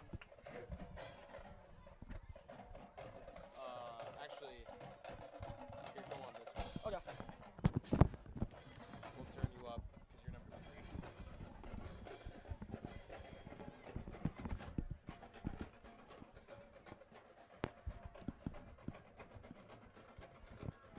All right, folks, we are back here with Jacob Fisher, one of our main producer for Mustang Media, and our 2022 Homecoming King. Jacob, congrats on being voted Homecoming King this year. I myself predicted that you were going to win by a landslide. You were campaigning, you got the posters up all over the school. I thought that was a very smart move by you, and I think no one else is surprised. I think everyone was hoping to vote for you this year. Well, thank you for the thanks, Jackson. It's wonderful to be up here. I've never been on the mic, of course. It's wonderful to finally be up with you, Jackson, talking. And I'm usually just, of course, you see me behind the screen, behind the computer. I was really, I love working with everyone. We got a lot of girls came up with Morgan, my running mate, and we put up a lot of posters. And I figure, hey, if it's something worth doing, it's worth doing well. So we went on the grind and we got some stuff done. Well, Jacob, as you mentioned, people don't get to hear you on the. Our varsity cheerleaders providing some extra school spirit.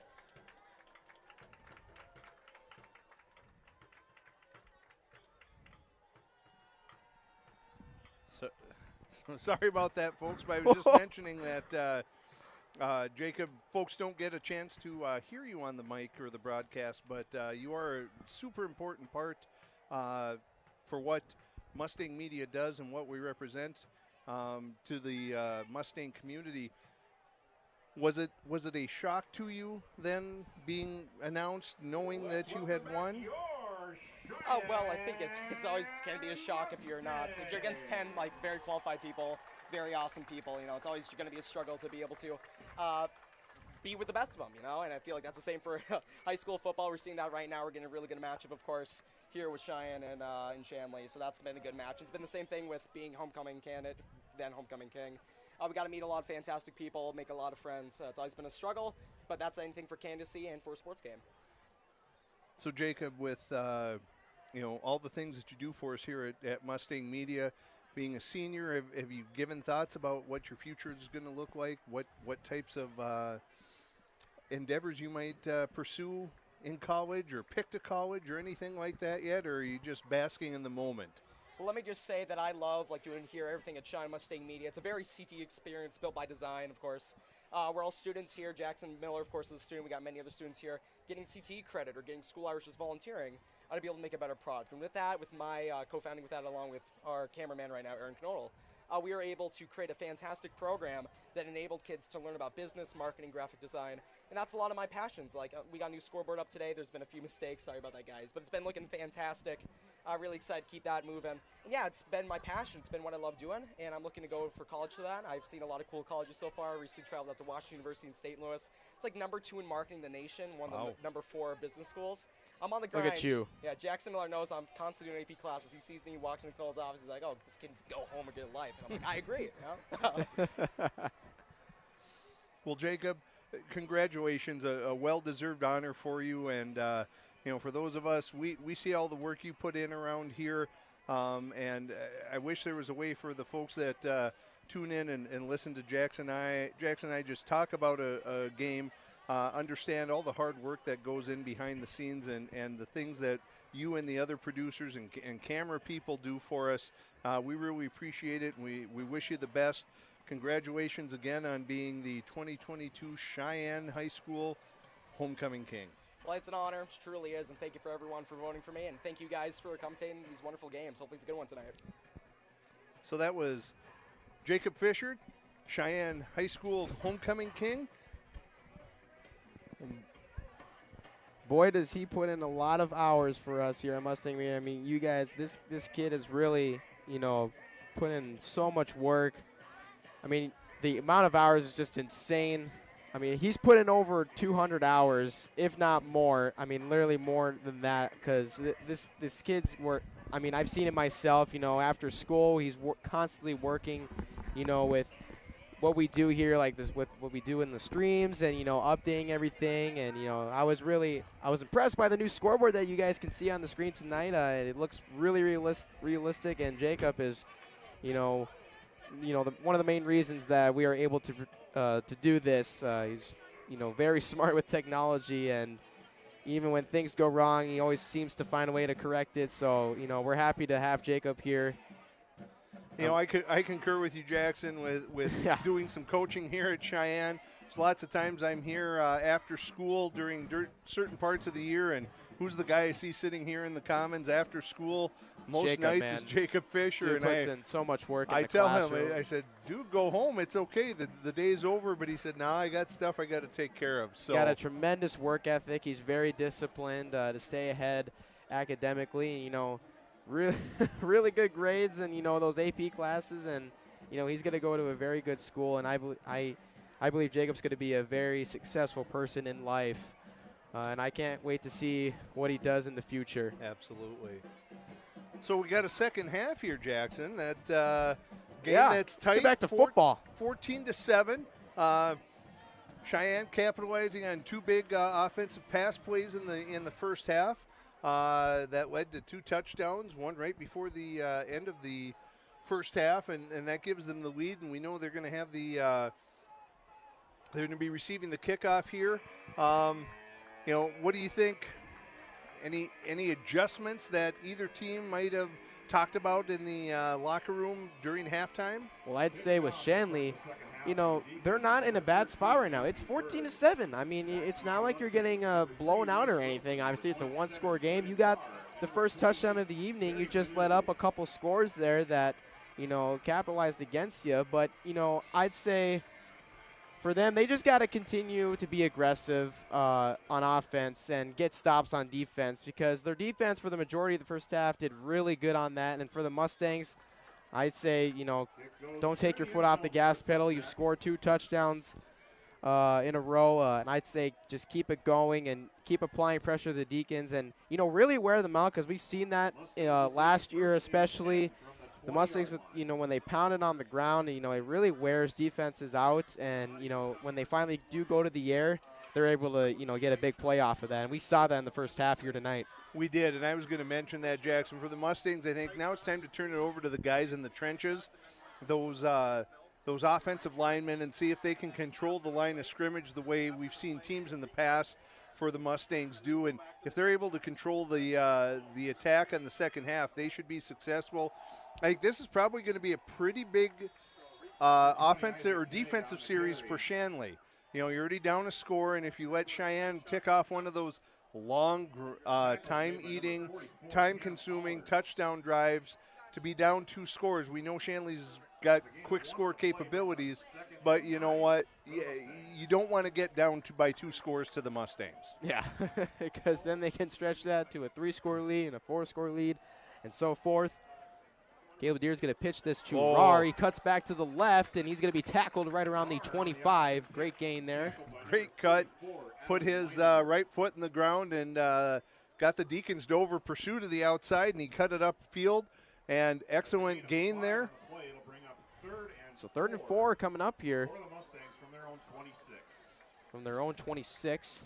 So as we talked about, Jackson, important series possession for both teams offensively and defensively here. I'm sure Sheyenne would love to, if they can't score, at least to eat up a bunch of time as we see Deere fake that handoff to Kanega and tuck it down and get a first down. That's what Cheyenne's going to hope to do. Shanley probably pretty pleased that they got him in a 3rd and 4, 3rd and 5 situation, but they bid on that handoff fake to Kanega, and Deere takes it outside. We've seen a lot of that. We have. And that's the thing with Caleb Deere. He can throw, he can run. He's a dual threat quarterback. This time it's going to go to Wilson here. Cuts back to the right, and there's going to be a flag on the play. Maybe a hold in there. Not sure what we've got. Number 7, Isaac Perkarovich is in on the tackle. Perkarovich with the tackle. Hold on the Mustangs. Probably something we're seeing a little more this year, Jackson, probably with both squads. a lot more utilization of two-way players, right?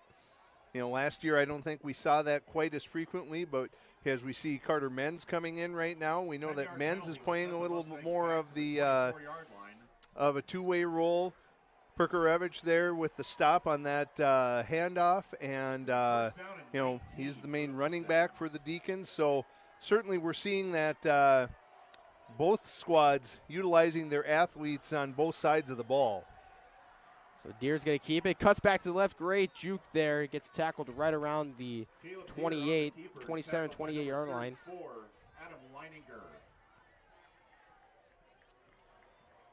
And we do have our boosters sign up tonight here outside the gates here at Essentia Health Mustang Stadium, for those that don't know. So if you're interested in that, make sure you sign up. Please consider joining the Mustang Boosters. They do a fantastic job of supporting all sorts of groups, not just athletics, other groups that are involved here at the school, and they do a great job supporting the students at Sheyenne High School. So if you've never joined, you can do a quick search on the internet for West Fargo Sheyenne Mustang Boosters and get the information, and I'm sure they would be happy to have you join their cause. Gain of about 6 on the play brings up 3rd and 10 for the Mustangs. So 6-yard gain. It's going to bring up 3rd and 10 here. So again, a position that Shanley is, I'm sure, happy about, putting Sheyenne in a 3rd and long situation.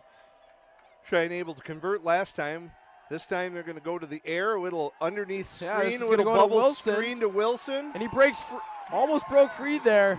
And Wilson gets up to the 45. Great play, and boy, Deer and Wilson having a lot of connections tonight. That's about 4 or 5 now. And it's worked out very nicely from the Mustang offense. That little bubble screen worked really well. You release all those receivers, and there's that soft area in the defense just behind the line, or just beyond the line, and Wilson fills that, and with his speed, he turns it up field quickly. So another great run here, this time by Kanega.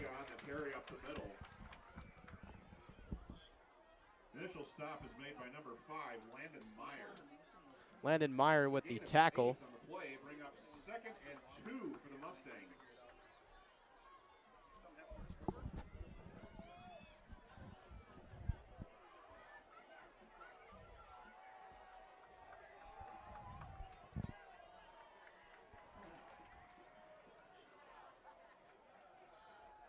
Rar in motion. Deer's going to keep it up the middle, cuts to the right instead. Great block from Rar, and Deer gets up to the 35-yard line. Great crackback block there by Rar. He had run some motion action to take a defender out and realized that the play was coming his way, came back and makes the block that springs Deer for another 6-8 yards. And, this is starting to look like one of those Sheyenne drives, Jackson. 4 minutes already gone in the quarter, and Sheyenne driving. Wearing away at the clock. Yep. This is going to go to Kanega up the middle. A couple yards on that. Tackled by number 44, Cam Allers. Cam Allers with the tackle from the Deacons. Gain of 1 on the play brings up 2nd down and 9. 2nd and 9 coming up. It was a gain of 1 by Isaac Kanega. From the 32.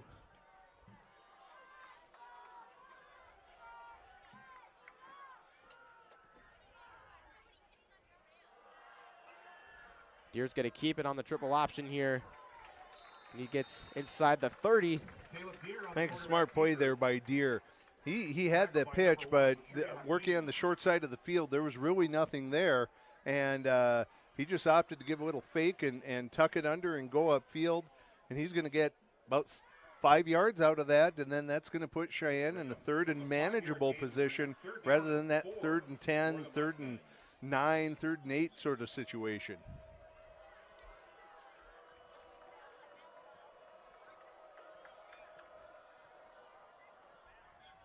So Deere's going to drop back. He looks and passes. Almost intercepted there. He was looking for Dylan Bile. It was underthrown. Yeah, Bile had lots of room behind him if you put some air under that. Pretty flat pass. You know, I think that's one of those, if you throw it up there softly, you just let Bile run in underneath that and make that play. And almost an incredible interception there by the Shanley defender. From the Deacons 27. So it's going to be 4th and 4 from the 27. So the Deacons trying to make a stop here in make a stand here in their own territory. Deere drops back. It's caught by Wilson on a low bubble screen, and Wilson breaks a tackle, cuts to the left, and another juke, a nasty juke by Wilson, and he's in for the touchdown. That's highlight reel material. Shifty moving by Wilson. Goodness. 3 different times they had him dead to rights, and he just gave that little was the juke. nastiest juke I've seen by Race in a while. And I've seen a lot of them. 27-yard touchdown pass from Deere to Wilson. So a pass that traveled no more than 4 yards in the air turns out to be a 27-yard touchdown thanks to the sweet moves of Race Wilson, as Chase Adlin's going to look to tack on the extra point. And that looks to be good, 21-7. How about that? Race Wilson with a 27-yard touchdown reception, and the Mustangs take a 2-score lead. And boy, Race Wilson cut to the left, cut to the right, and then the left again with the nasty juke. Very agile on that play, and there was no stopping him after that. Bile, just for good measure, made sure that sealed that last Shanley defender. I don't think they had a chance to get him anyway, but good heads-up football by Bile, making sure that his man was sprung for that touchdown. And, you know, a typical Sheyenne drive, half the quarter used up, ends in a touchdown. Now Shanley down 2 scores. That sense of urgency probably starting to set in a little bit for Shanley, knowing that they don't have the opportunity to be, you know, they need to make probably something happen on this drive. If they don't make something work on this drive, then the odds of it being, you know, of coming back go down quite a bit, because if you give the ball back to Sheyenne and they go on another one of these drives down 3 scores with only a quarter to go, that's pretty tall task for any high school team.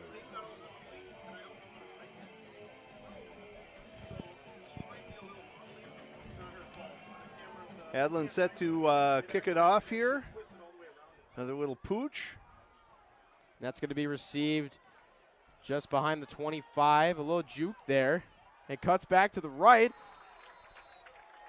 Number 2, Caden That was Chrisman on that return. One.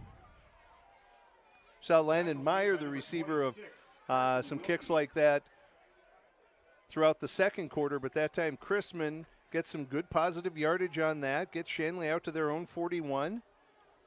The Deacons take over 1st and 10 from their own 41-yard line.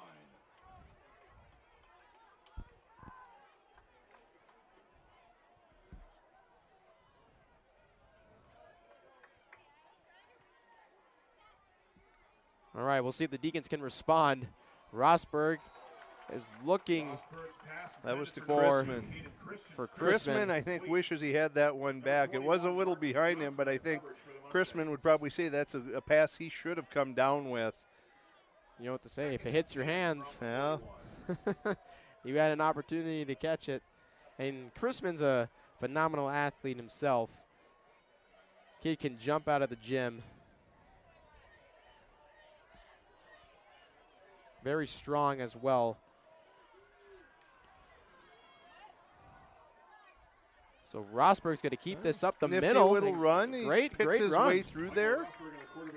A lot of traffic in there, but he finds himself an opening and picks up about 6.5 on that one. It's 3rd down and 4 for the Deacons from the 47.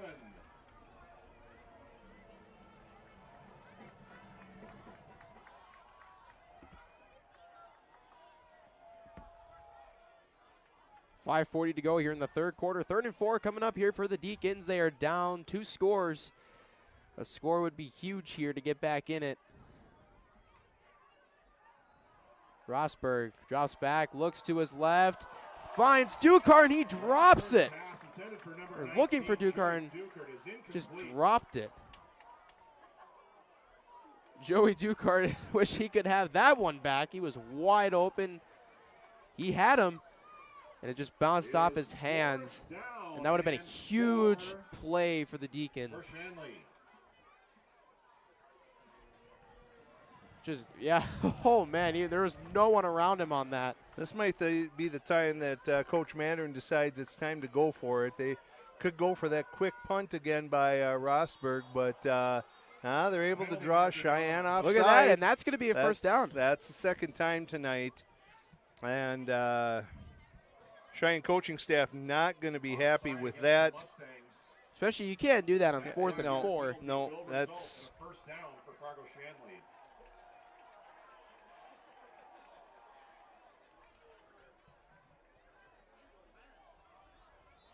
So the ball's going to be placed at the Mustangs 48. First and 10 for the Deacons. First down, so the Deacons will get a new set of downs, so I'm sure Dukart's relieved after that. Rosberg's going to keep it up the middle. Great run there. Gets up to the 40. That's going to be a 7 to 8 yard gain. That's the second time they've run that, and Rosberg good, picking his way through all of that traffic. Brings up 2nd and 3.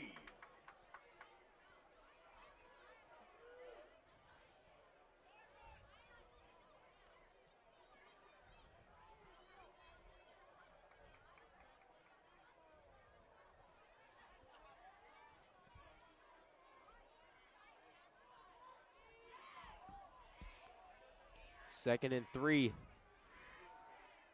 Rosberg drops back, looks deep. Oh. Almost caught there by That was Connor Kraft. You know, that was well thrown between two Mustang defenders, and Kraft had his hand on that.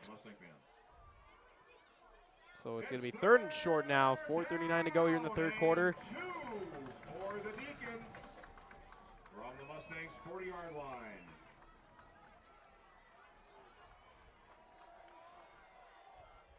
Third and 2 here from the 40.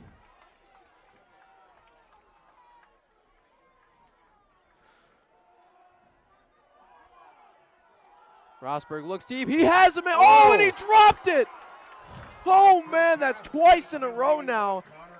Connor Kraft dropped 2 passes in a row, and that's 2 wide open passes dropped by the Deacons there. Boy, they wish they could have that one, but that would have been a touchdown. That one was 6. That's for sure. First by Dukart and now by Kraft. Kraft dragging across the field against the green and found that open spot, and no Mustang defenders around him. Boy, Shanley missed an opportunity there and gives new life to Cheyenne, forcing a 4th and 3 situation, opportunity to get a stop here and get the ball back. So lucky break here for the Mustangs, but they still have work to do. One more stop here, and Rosberg's going to keep it. And it's going to be close. Mustang coaching staff signal it's going to be short. I don't know that he got that one. And Bear Reed's hyped up about that one. He works with the lineman for the Mustangs. That's not even worth a look. That's not Look even at worth that. a measurement. Big time stop there for the Mustangs. And the Mustangs will have it. Back once again with a 2-score lead, trying to make it 3. Man, if you're the Deacons, though, you wish you could have that drive back. So many, two times their wide open passes were dropped, especially with Kraft dropping down. And that, you're right, Dan, that would have been 6 for sure. No one was around. The Mustangs make the stand, and Deere's going to keep it here on the triple option. And great gain there, around 6 yards. Tackle at the 45. By number 72, Aiden Melander with the tackle, number 72 for the Deacons. from the 46. So it's going to be at the 46, as a matter of fact. 2nd and 3. So a 7-yard gain there by Caleb Deere.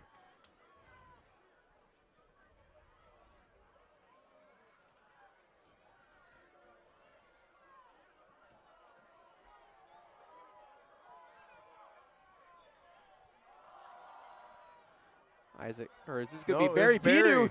Barry Pinu, I was just about to say, yeah, it was Pinu. 28, Barry Panu on the carry.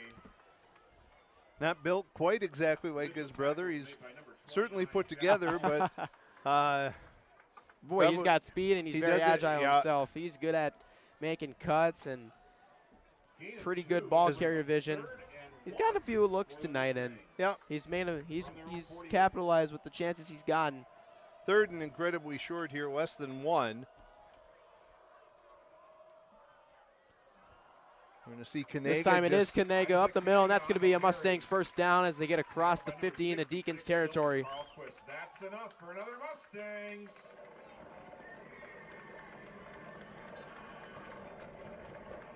First down. Now, Coach Newton, no big rush here to run anything. Just let that time keep ticking away. Control the line of scrimmage.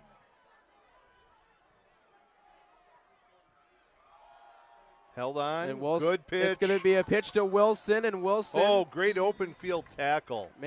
Wilson's tackled in the open field at the 45. Tackled by number 14, Jordan Leininger with the outstanding open field tackle.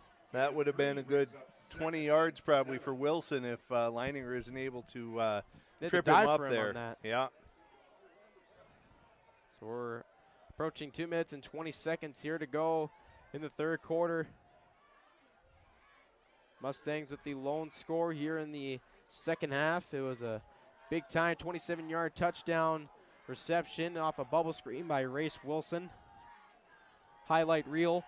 Deer rolls out to his right, and he finds Caden Rahr on this one, and he's tackled at the 45. Short gain on that one. That was similar to a play the Mustangs ran in the first half where Rahr was covered up and Wilson found that open soft area behind him. This time Shanley covers that up, and Deer has to check down to Rahr, and Shanley holds him to only a 1-yard gain for the Mustangs, so bringing up 3rd and 6 here.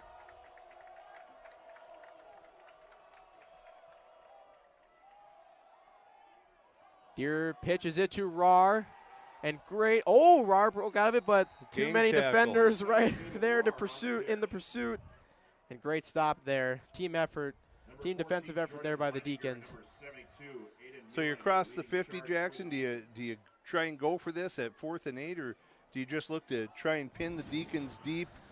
It looks like they're going to go for the punt here, and okay, so yeah, see if you can pin them deep and force them to go to the length of the field. You've already burned up all but 59 seconds of the first or the third quarter. So I think Coach Newton's willing to say, hey, let's pin them deep and see what we can do defensively against them. A muffed punt here, and Ents is going to be forced to keep in. Big time play there by number 22, Sam Ovsbach. Oshak. Yeah, that was the snap. One hop to Anthony. He had a second just to try and pick it cleanly and was unable to do it. He smartly didn't try and go for the punt. That could easily been blocked and gone the other way. But he was swarmed under by the Deacons at that point. So Shanley with a short field here. Starting at the Mustang 45.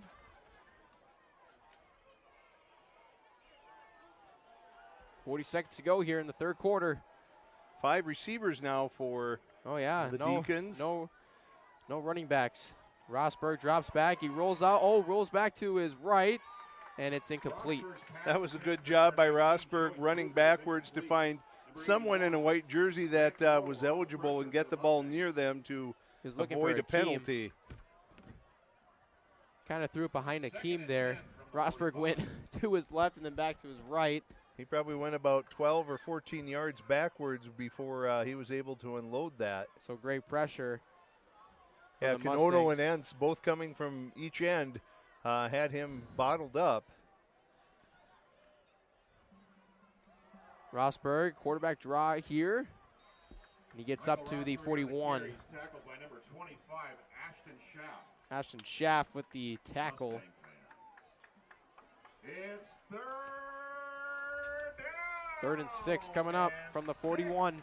For the Deacons from This is likely going to be the last play of the third quarter if they get it off. 7 seconds, 6, 5. No, I think you wait on this. I think you want to talk about a third down that's pretty important with 6 to go, a long 6. You want to make sure that you have the right play dialed up. We are going to take a short break, folks. We're going to come back and get the fourth quarter underway. Mustangs lead 21-7.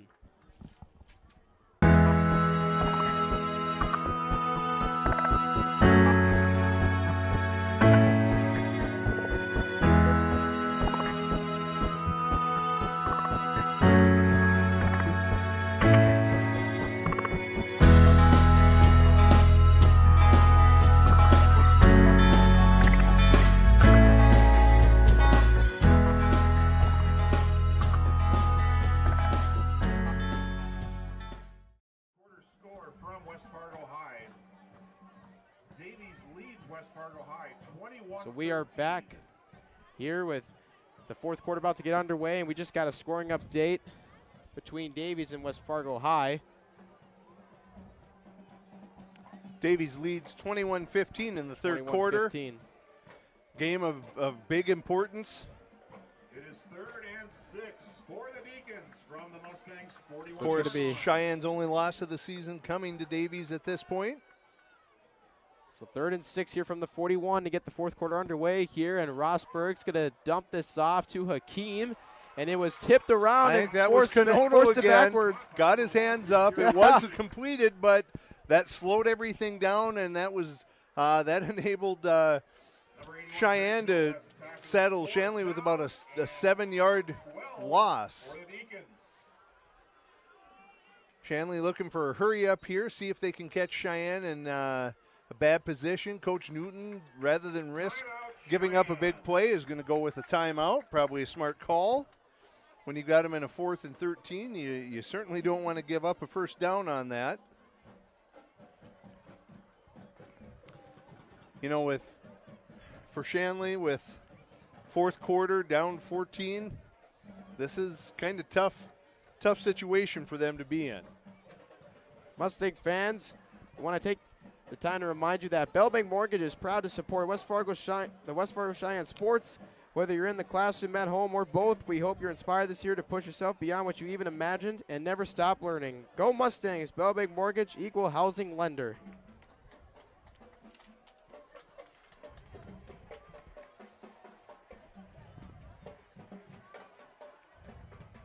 So 11:33 to go here in the fourth quarter. Yeah, as you said, Dan, tough spot. You're down 2 scores, and with the long fourth down coming up here late in the game, you got to make something happen here. You go for this, and you're going to give Cheyenne that short field if you don't get it, but how many more opportunities are you going to have if you're Shanley? So they're going to go for this. Rosberg looking for a man. Has a man. That's going to be a first down from the Deacons, big time. Right in front of Renner. Big time conversion there on 4th and 13, and the Deacons continue their drive. Trying to make this a 1-score game. They're going to go a no huddle here. No huddle, hurry up. See if they can catch Cheyenne off guard. And knowing the situation. Rosberg dumps it off to the right. Has number 22, Oshak. And Oshak is tackled inside the 10, right around the 8. Tackles made by number 2, Ty Schlichting. Oshak made the big-time play off of the muff snap on the punt. Tackled Entz in the backfield. And Deacons now applying pressure here with the no-huddle offense. And Rosberg had nowhere to go on probably that play. Force Cheyenne into a situation here where they have to decide, do they need to get rid of a linebacker and get another D-back on the field that to cover up all that space. Probably not something Cheyenne's hoping to have to do, but might be a reality in the open field if Shanley continues to go with that 5-receiver look. Now they're back to a 10 personnel here where the 4 receivers and a running back. Rosberg, he's going to pitch it to Dukart, and great play there. Nick Renner. Nick Renner in pursuit. What a great job by Renner. And I think the important thing here, Jackson, even even if Shanley scores, by delaying this, by making more time have to come off the clock for and then the Mustang for offense to chew exactly. That's huge. Deacons are going to have to, based on the way the Mustangs can chew the clock, the Deacons will have to get a score here and a quick stop, and then another score. Rosberg dumps it off to Ducard, and Renner is there to throw him backwards, and he's stopped, nowhere to go. Wow, Nick sideline Renner to sideline coverage by Renner. Huge back-to-back plays there from Nick Renner. Shanley going to go no huddle. 4th and goal, 9.5 to go here in the 4th quarter. Rosberg. Pressure being applied, and that's going to be incomplete, and the Mustangs make the stand. I think the breakup might have come from a Shanley defender or a Shanley receiver. Mustangs will have it 1st and 10 from their own 5-yard line. Huge stop for the Mustangs. What seemed like was going to be a score there by the Deacons. No, Nick Renner with huge back-to-back tackles there in pursuit to tackle Ducard both times, and then to break up the play in the end zone there. Great team effort there from the Mustang defense to get a stop there with the 2-score lead. Deer's going to keep it here on the triple option. Has a lane, and Deer's up to the 30, the 40, and he's pushed out of bounds around the 42. Well, you know, if you're Shanley, the one positive you had going with that was that you had Cheyenne pinned deep, and he just can't give up a 35, 40-yard run on the first down like that. And, you know, that's going to be really tough. 1st and 10 from the 40-yard line.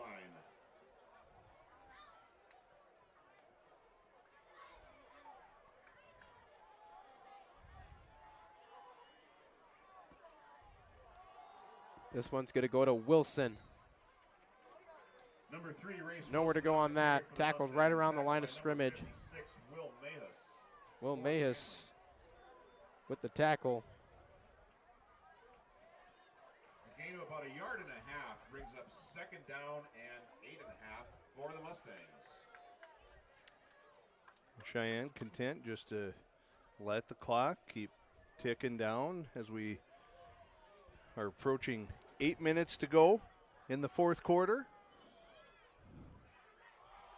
This one's going to go to Kanega up the middle. Tries to spin Great out of it. job. Great drive there from Yeah. Kanega to use his legs. Gets up to the 45. Excellent job keeping fighting with that.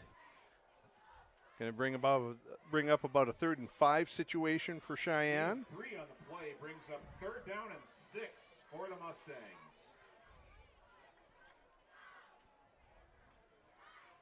Boy, that 515-pound squat, that's just amazing. I mean, that you don't see that every day from a guy who's in high school. To be able to squat that much this early is incredible. Deer rolls out, jukes the guy. Oh, what a play by Caleb Deer. Tries to get out of it, and he's going to keep it this time. Oh, almost turned into a 1st down. We'll see. Great job by Deer to getting that defender to bite, and that's going to end up, they're going to say he stepped out of bounds after just a few yards, but still a tremendous effort by Deer. And here comes the punt team. See if they can clean up that the long snap here and see if Entz can get one off. Number 6, Connor Entz in punt formation for the Mustangs. So, yeah, I don't think there's any real reason to be super aggressive about this. You're up 2 scores with 7:48 to go here. Your defense has been playing great. It's going to be a delay play a here. game here, I think. It's going to move it 5 yards back. Penalty marker on the play, delay of game on Cheyenne. So it's going to be 4th and 8 now. Maybe by design to just let a few more minutes or a few more seconds tick off. Maybe. Probably not going to make a whole lot of difference in the field position situation, but now under 8 minutes to go.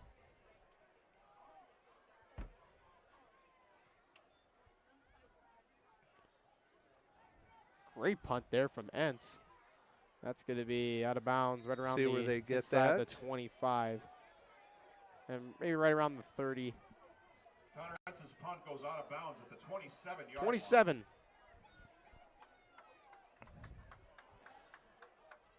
Probably works just fine in not allowing a Shanley defender to touch the ball and maybe spring some kind of long return. Ball stops. You get your defense an opportunity to get out there. Probably going to see that 5-receiver look from Shanley the rest of the way and maybe a no huddle. So hopefully Cheyenne was able to discuss that on the sideline while the offense was on the field and have a plan for how they're going to handle that. As we see the 5-receiver set. Oh, there goes Entz. Rosberg. He's going to be sacked. You know, Entz isn't going to get credit for that sack, but he got in the backfield so quickly that he forced Rosberg to step up, and someone else will get credit for the sack, but really that was caused by Menz.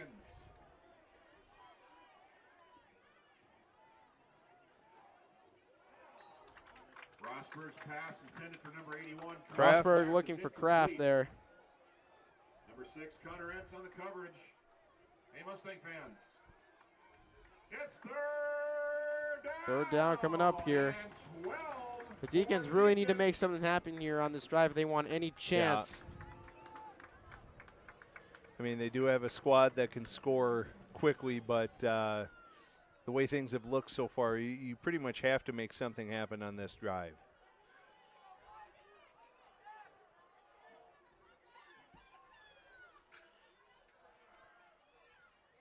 Rosberg drops back, pressure being applied, and he was looking deep there for Dukart. Incomplete, thrown way too far outside of him. That was Ross Olson on the coverage there, step for step with the receiver. He did fall down, but the pass was offline. So 4th and 12 at your own 25. Probably Shanley thinking they don't have much option, that you're going to have to go for it at this point.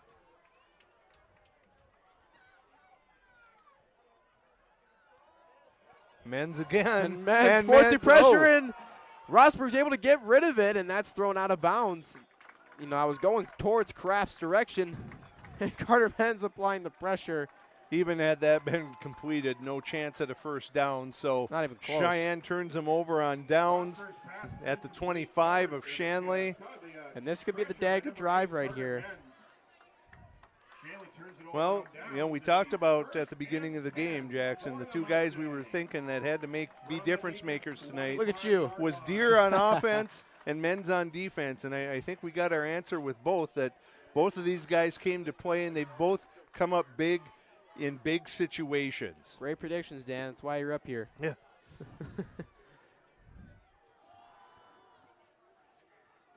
Going to go to Kanega up the middle. Yeah, and that's okay just to burn some time. Absolutely. I think he just, you know, probably big focus is take care of the ball. Hold on to the ball. Let's not put it on the ground. And just chew time. Chew up some time as we're now at 6:38, 6:35 to go and counting.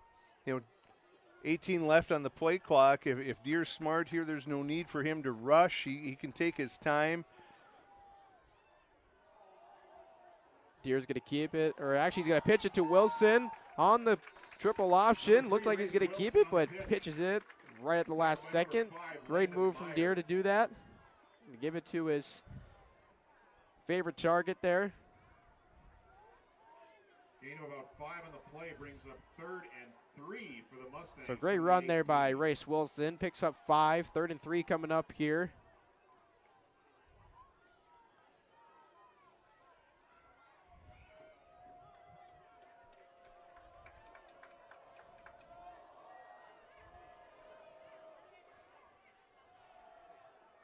This one's going to go to Wilson once again. Cuts back up to his right and just tries to power his way through there. A few yards. Nothing wrong with that in this situation. 5.5 minutes to go. Going to be close. We'll see if Wilson picked up the first down or not. Well, they're saying it's short, but that's a short one, that's for sure. Probably not even a yard, 4th and inches.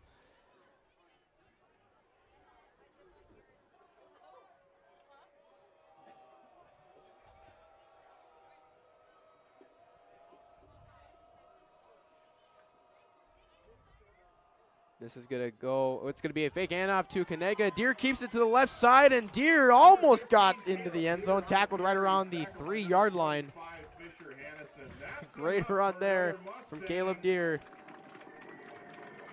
Beautifully executed play there, and the Mustangs, you know, punching it in here is probably going to seal the deal here tonight against the Deacons for At sure. under 5 minutes, yeah, that 3-score lead. That would take something extraordinary.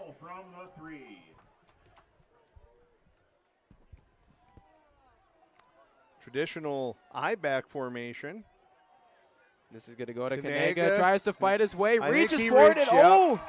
And he's going to be in. It's not a fumble. Touchdown. Isaac Kanega, his second of the evening, and the Mustangs take a commanding 3-score lead. Shanley stood him up, but Kanega kept the legs pumping and spun out of that. Was able to reach out and break the plane. You can see why he squats 515 pounds. Yeah. Those legs are powerful. So Kanega with 2 touchdowns this evening. Great performance from him at fullback. Number 36, Chase Adland, on to attempt the extra point for Cheyenne.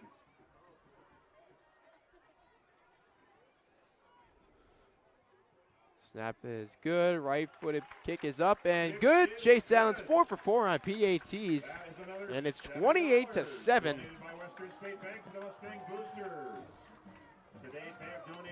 And the Mustangs really likely have sealed the deal here tonight against the Deacons. Three-score lead here with under 5 minutes to go here in the game, and all you can do now is just finish off strongly with the defensive stop here. Yeah, you're just going to play, you know, you hate to say the word because of the negative connotation it brings up, but kind of that prevent defense. You're just not going to want to let Shanley get behind you, get any kind of big yardage, keep everything in front of you, slow them down as much as you can. You know they're going to come with a no-huddle offense. They're going to push the tempo, so you got to really focus on getting up, getting back onto back into your defensive assignment after every play. And you're going to get winded out there, but really just keep those Deacons in front of you, and you should be in good shape if you're Cheyenne.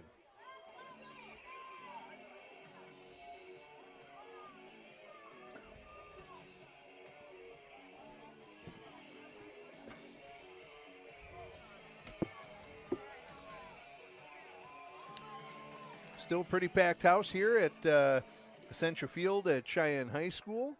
Not many fans have left. It's going to be received by number 2, Caden Chrisman. Chrisman again, yep.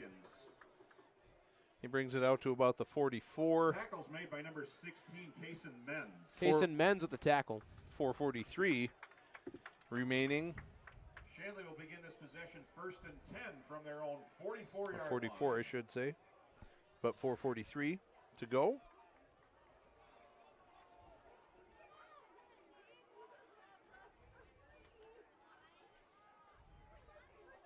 Rosberg looking, and he finds Hakeem across the middle. Good patience by Rosberg to find where it is. 1st and 10 Deacons from the Mustangs 42. Bank. Another pass completed across the middle, right around the 37. Number 81, Connor Kraft. Connor Kraft with the reception. Connor Entz on the tackle, 2nd down, and Connor Entz with the tackle, and Deacons going with a little no-huddle action here. Trying to move quickly. Rosberg Hakeem looks deep. Hakeem and got he behind, and that's the one thing you can't overthrown. do is let that guy. Touchdown, Shanley. Yeah, no, Oh, Hakeem brought it in. He Yeah, did bring it in. Oh, yeah, I thought that was looked like it was overthrown. That's going to be a touchdown by the Deacons. Yeah, you just can't let that guy get behind you. You've got to keep everybody in front of you. So it makes it a little interesting at 4 minutes to go, but that was the quietest touchdown I think I've ever seen. I thought he threw it away because Hakeem didn't look like he was celebrating. So, wow, a long touchdown reception there by Hakeem. And the extra point is no good by Matthew Berg. So 2 missed kicks tonight. One with a 38-yard field goal and another being an extra point just now. So the score is 28-13. So Rosberg gets a touchdown pass on the evening, connected to Hakeem. Great throw, great catch by Hakeem, and that was just kind of a sloppy play by the Mustangs defense there to allow that to happen. Yeah, you know, no, what I you could can't, not see that. What you can't do is bite on anything. Any fake that they're going to give you in front of you as a D-back, as a linebacker, you just have to say, you know what, that's fine. I'll let you have it, and I'm just going to keep you in front of me. And I mean, let's be honest. You know, Hakeem's a fantastic athlete and fast, so it's not as if trying to allow that to happen, but it's just something you really got to focus on. And now you got the hands team out, probably looking for an onside kick here. So you got guys like Menz out there and Knodel out there and Bile out there. You know, this is your hands squad. So I suppose, you know, if you're not going to actually do the onside, there is that about 20-yard spot. Well, onside kick here.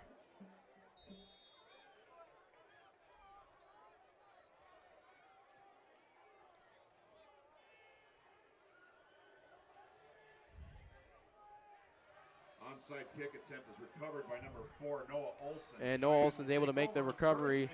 The Mustangs will have the ball with 4 minutes to go, and they're just going to look to chew out the clock here. Coach Newton reminding everyone 2 hands on the ball at all times. Let's not get cute. This is one of those where you're going to have every Deacon punching at that ball, trying to knock it out of there. So 2 hands on it. And you don't want to, you know, you probably are okay with them going down with some initial contact now. The longer you try and fight and you're kept upright, that gives an opportunity for a defender to reach in and kind of rip that ball out of there. Shanley's going to burn one of their timeouts. So you just kind of let this go here. Picked up a couple. Just keep the ball on the ground. Be smart with it. Boy, Coach Newton has done a great job with this Mustangs football program.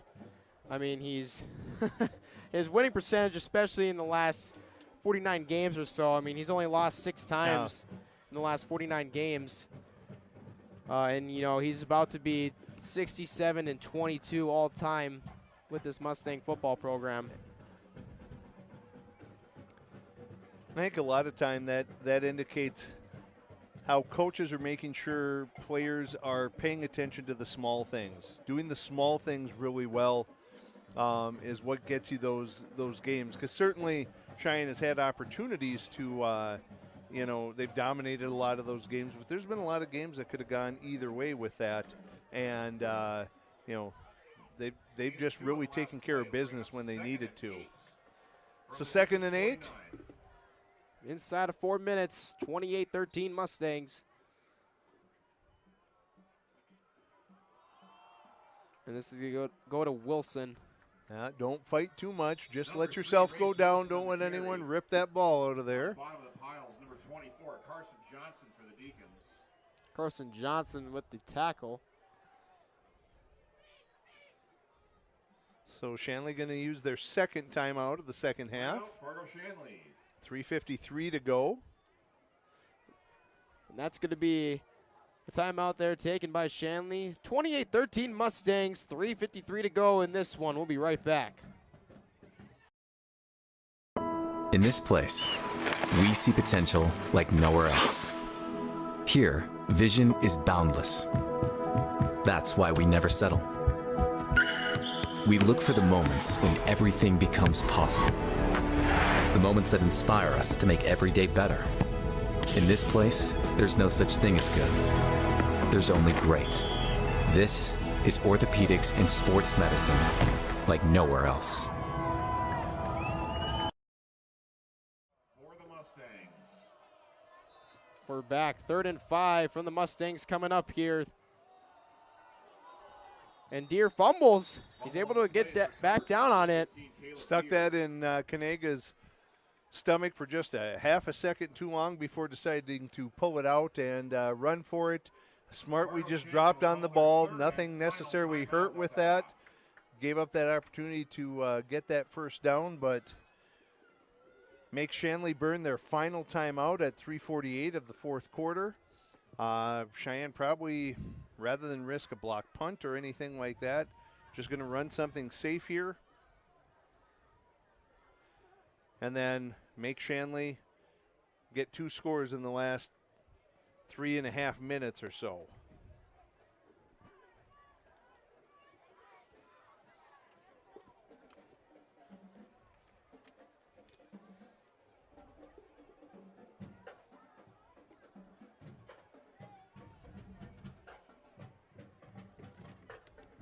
What's up, bud? Oh, we're good. So here we go. 4th and 8 for the Mustangs at the Shanley 49. We'll see what happens here. Deer in a shotgun formation. So they are going to go for it. From the 49. Maybe try a little motion. Yeah, see if you get a guy to jump. Oh, he and there did. They did. They got it. You come out and you do that, and now you make it into a 4th and 3, So which now is this is a very convertible yeah, chance absolutely. Here. Now you can go with that that play you wanted. You know, the one that you feel comfortable with at 3 yards, rather than at an 8-yard. An 8-yard sort of play. So good job by Coach Newton. Works that offsides just the same way Shanley had done it to Cheyenne a couple times tonight. And Deer's going to roll out to his right. Oh, he's Looks got him. deep, and he has a man. That's Caden Roar, and he's going to run it all the way for a long touchdown, and that is the Dagger. And hope that will get Caden Roar going. His first touchdown of the year. Wow. I gotta be honest. You know, the games I've seen, probably not the play call I was expecting from Coach Newton, but caught me off guard and certainly caught the Shanley defense off guard as well. 7-yard touchdown pass from Caleb His Deere third. to Caden Roar. That was Caden Roar's third touchdown Is on to attempt the extra of the inning. First one that I've seen.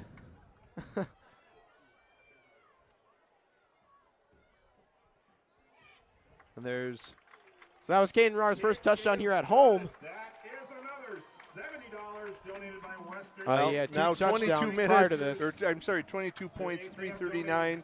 It's all academic at this point. Great job of finishing by the Mustangs tonight.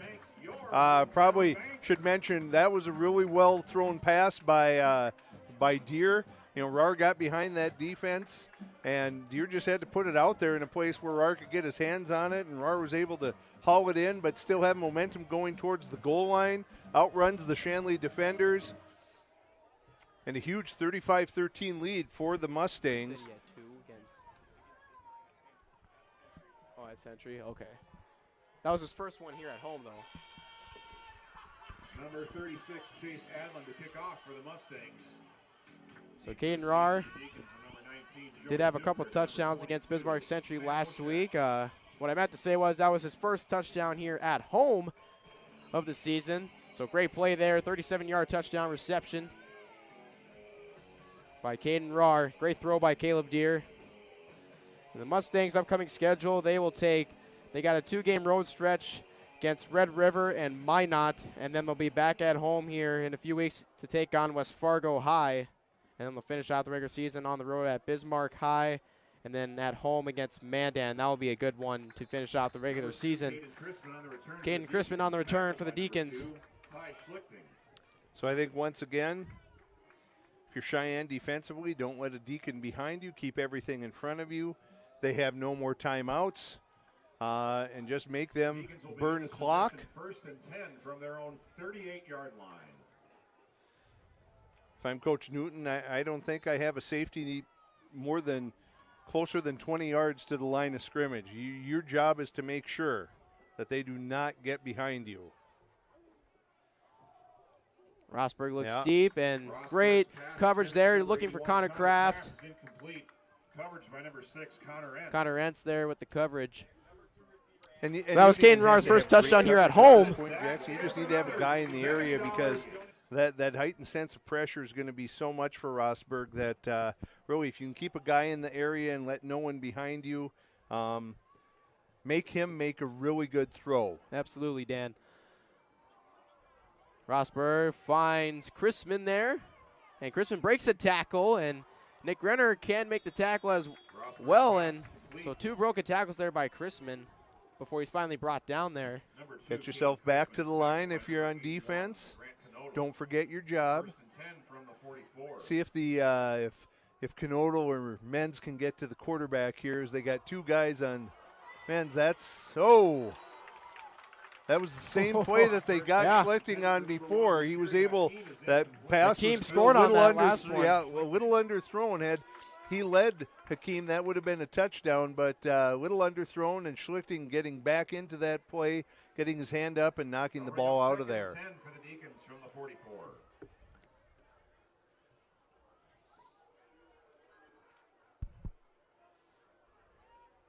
You know, at 6'5", I'm sure Hakeem just eats up yards with each stride.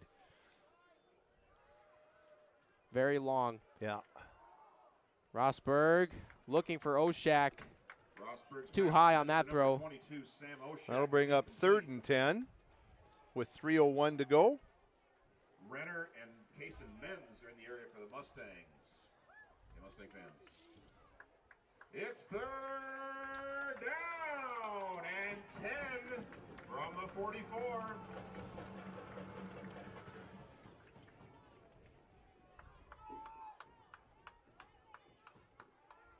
Rosberg drops back. Pressure applied by Menz.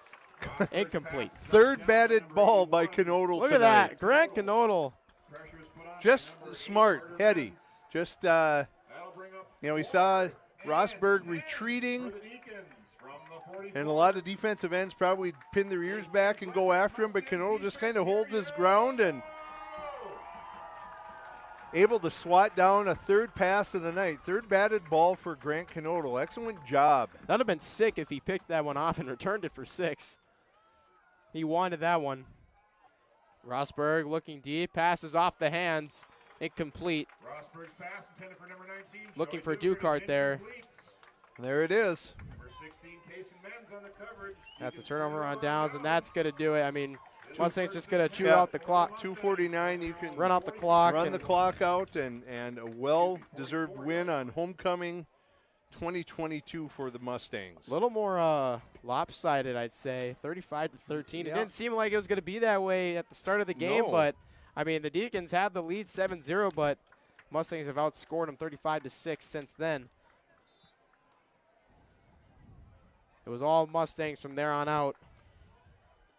Yeah, it wasn't until the 2nd quarter for our first score of the game, so 48 points in the past 3 quarters, but as you pointed out, Jackson, just Sheyenne responding, outscoring Shanley by that 35-6 margin.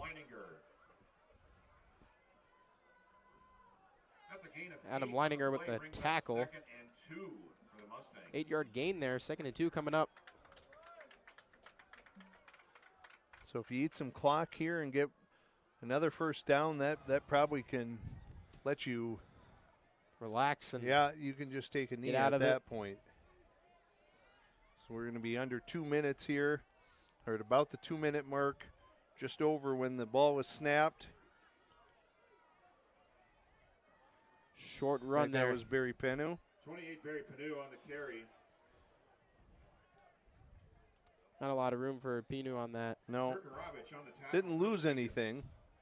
Tackled right at the line of scrimmage. Now we see some wholesale substitution by the Deacon defense. So I think signaling the white flag. The defeat. Always a clear sign up in the press box when you see the Cheyenne coaches packing up for the night. They feel like they've got this one in hand. Well, they sure do. There he goes again to. Oh, a great run there. Great run by Pino. Now that'll be it.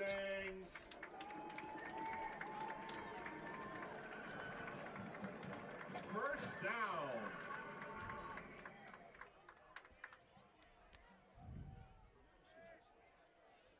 First and 10 for the Mustangs from the Deacons 40-yard line.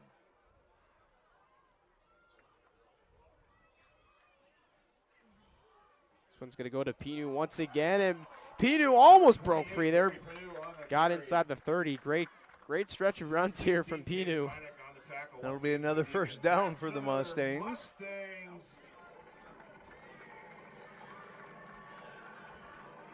First down.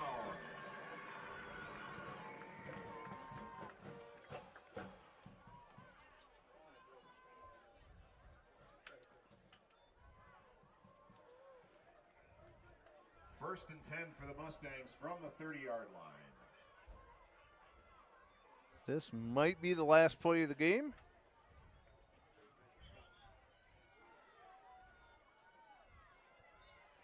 And victory formation here. Number 7, Caden Olson takes the knee for the Mustangs. Caden Olson got in there to take the knee. And the Mustangs, they are going to get the victory here on homecoming night, 35-13 over the Shanley Deacons. That's 4 in a row for the Mustangs now over the Deacons.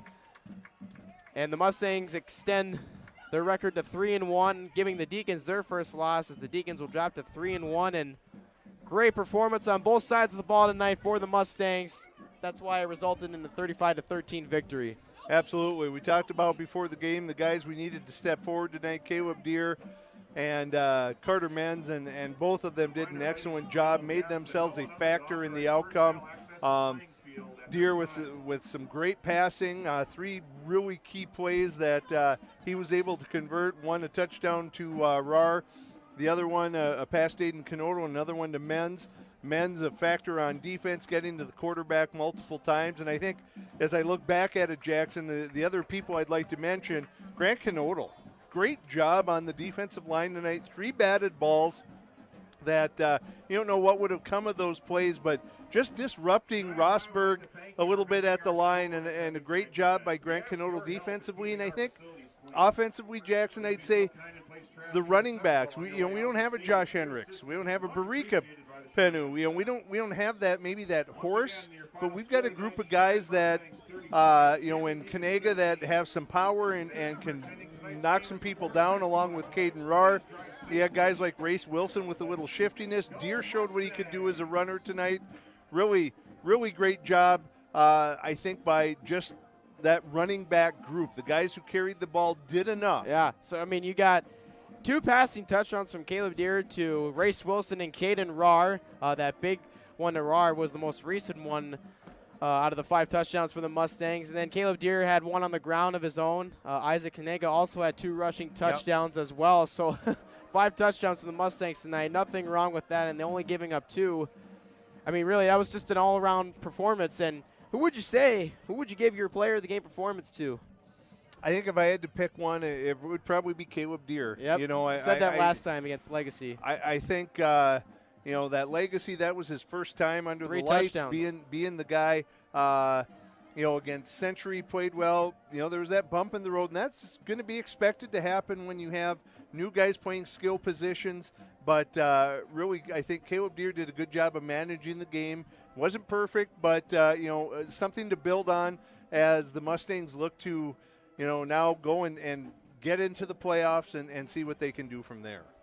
Well, the Deacons are going to take on Bismarck Century next week, and we'll see if Century can get things back on track. Yeah, you never see an 0-3 start from Century. We'll see how they do tonight. That's about as rare as seeing Century beaten in volleyball, as we've talked about. Well, last year when the Mustangs beat Century, it was to snap their 29-game winning streak. Absolutely. So, Shanley's a good team. We saw that they have skill players, and they had a couple timely drops that hurt them. If Connor Kraft doesn't drop that one, maybe this looks a little different.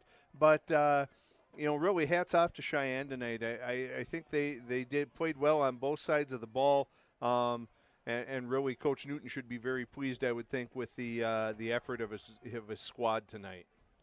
Well, that is going to do it for tonight's matchup here from Central Mustang Stadium. The Mustangs get the 35-13 victory here on homecoming night. Make sure you subscribe to Mustang Media here on YouTube so you can get notifications on when we go live. We also we'll have social media updates coming from Riley Rahr. He runs the social media stuff here at Mustang Media. We have social media accounts on Instagram, Facebook, and Twitter. And, you know, one more special shout-out to Jacob Fisher, our homecoming king of 2022. And Morgan Valvo was also on the homecoming court as well. She was doing some producing tonight here in the second half for us. So shout-out to those guys. They do a lot of work for us as well. It's a team effort here on Mustang Media. And then, Dan, thanks for being up here in the booth with me as well. My pleasure. A pleasure to call the game with you tonight here against Shanley. So that's going to do it. 35-13, Mustangs on top, Deacons down. For Jackson Miller, I'm Dan Wolf. Mustang Media is signing off. We'll see you guys next time.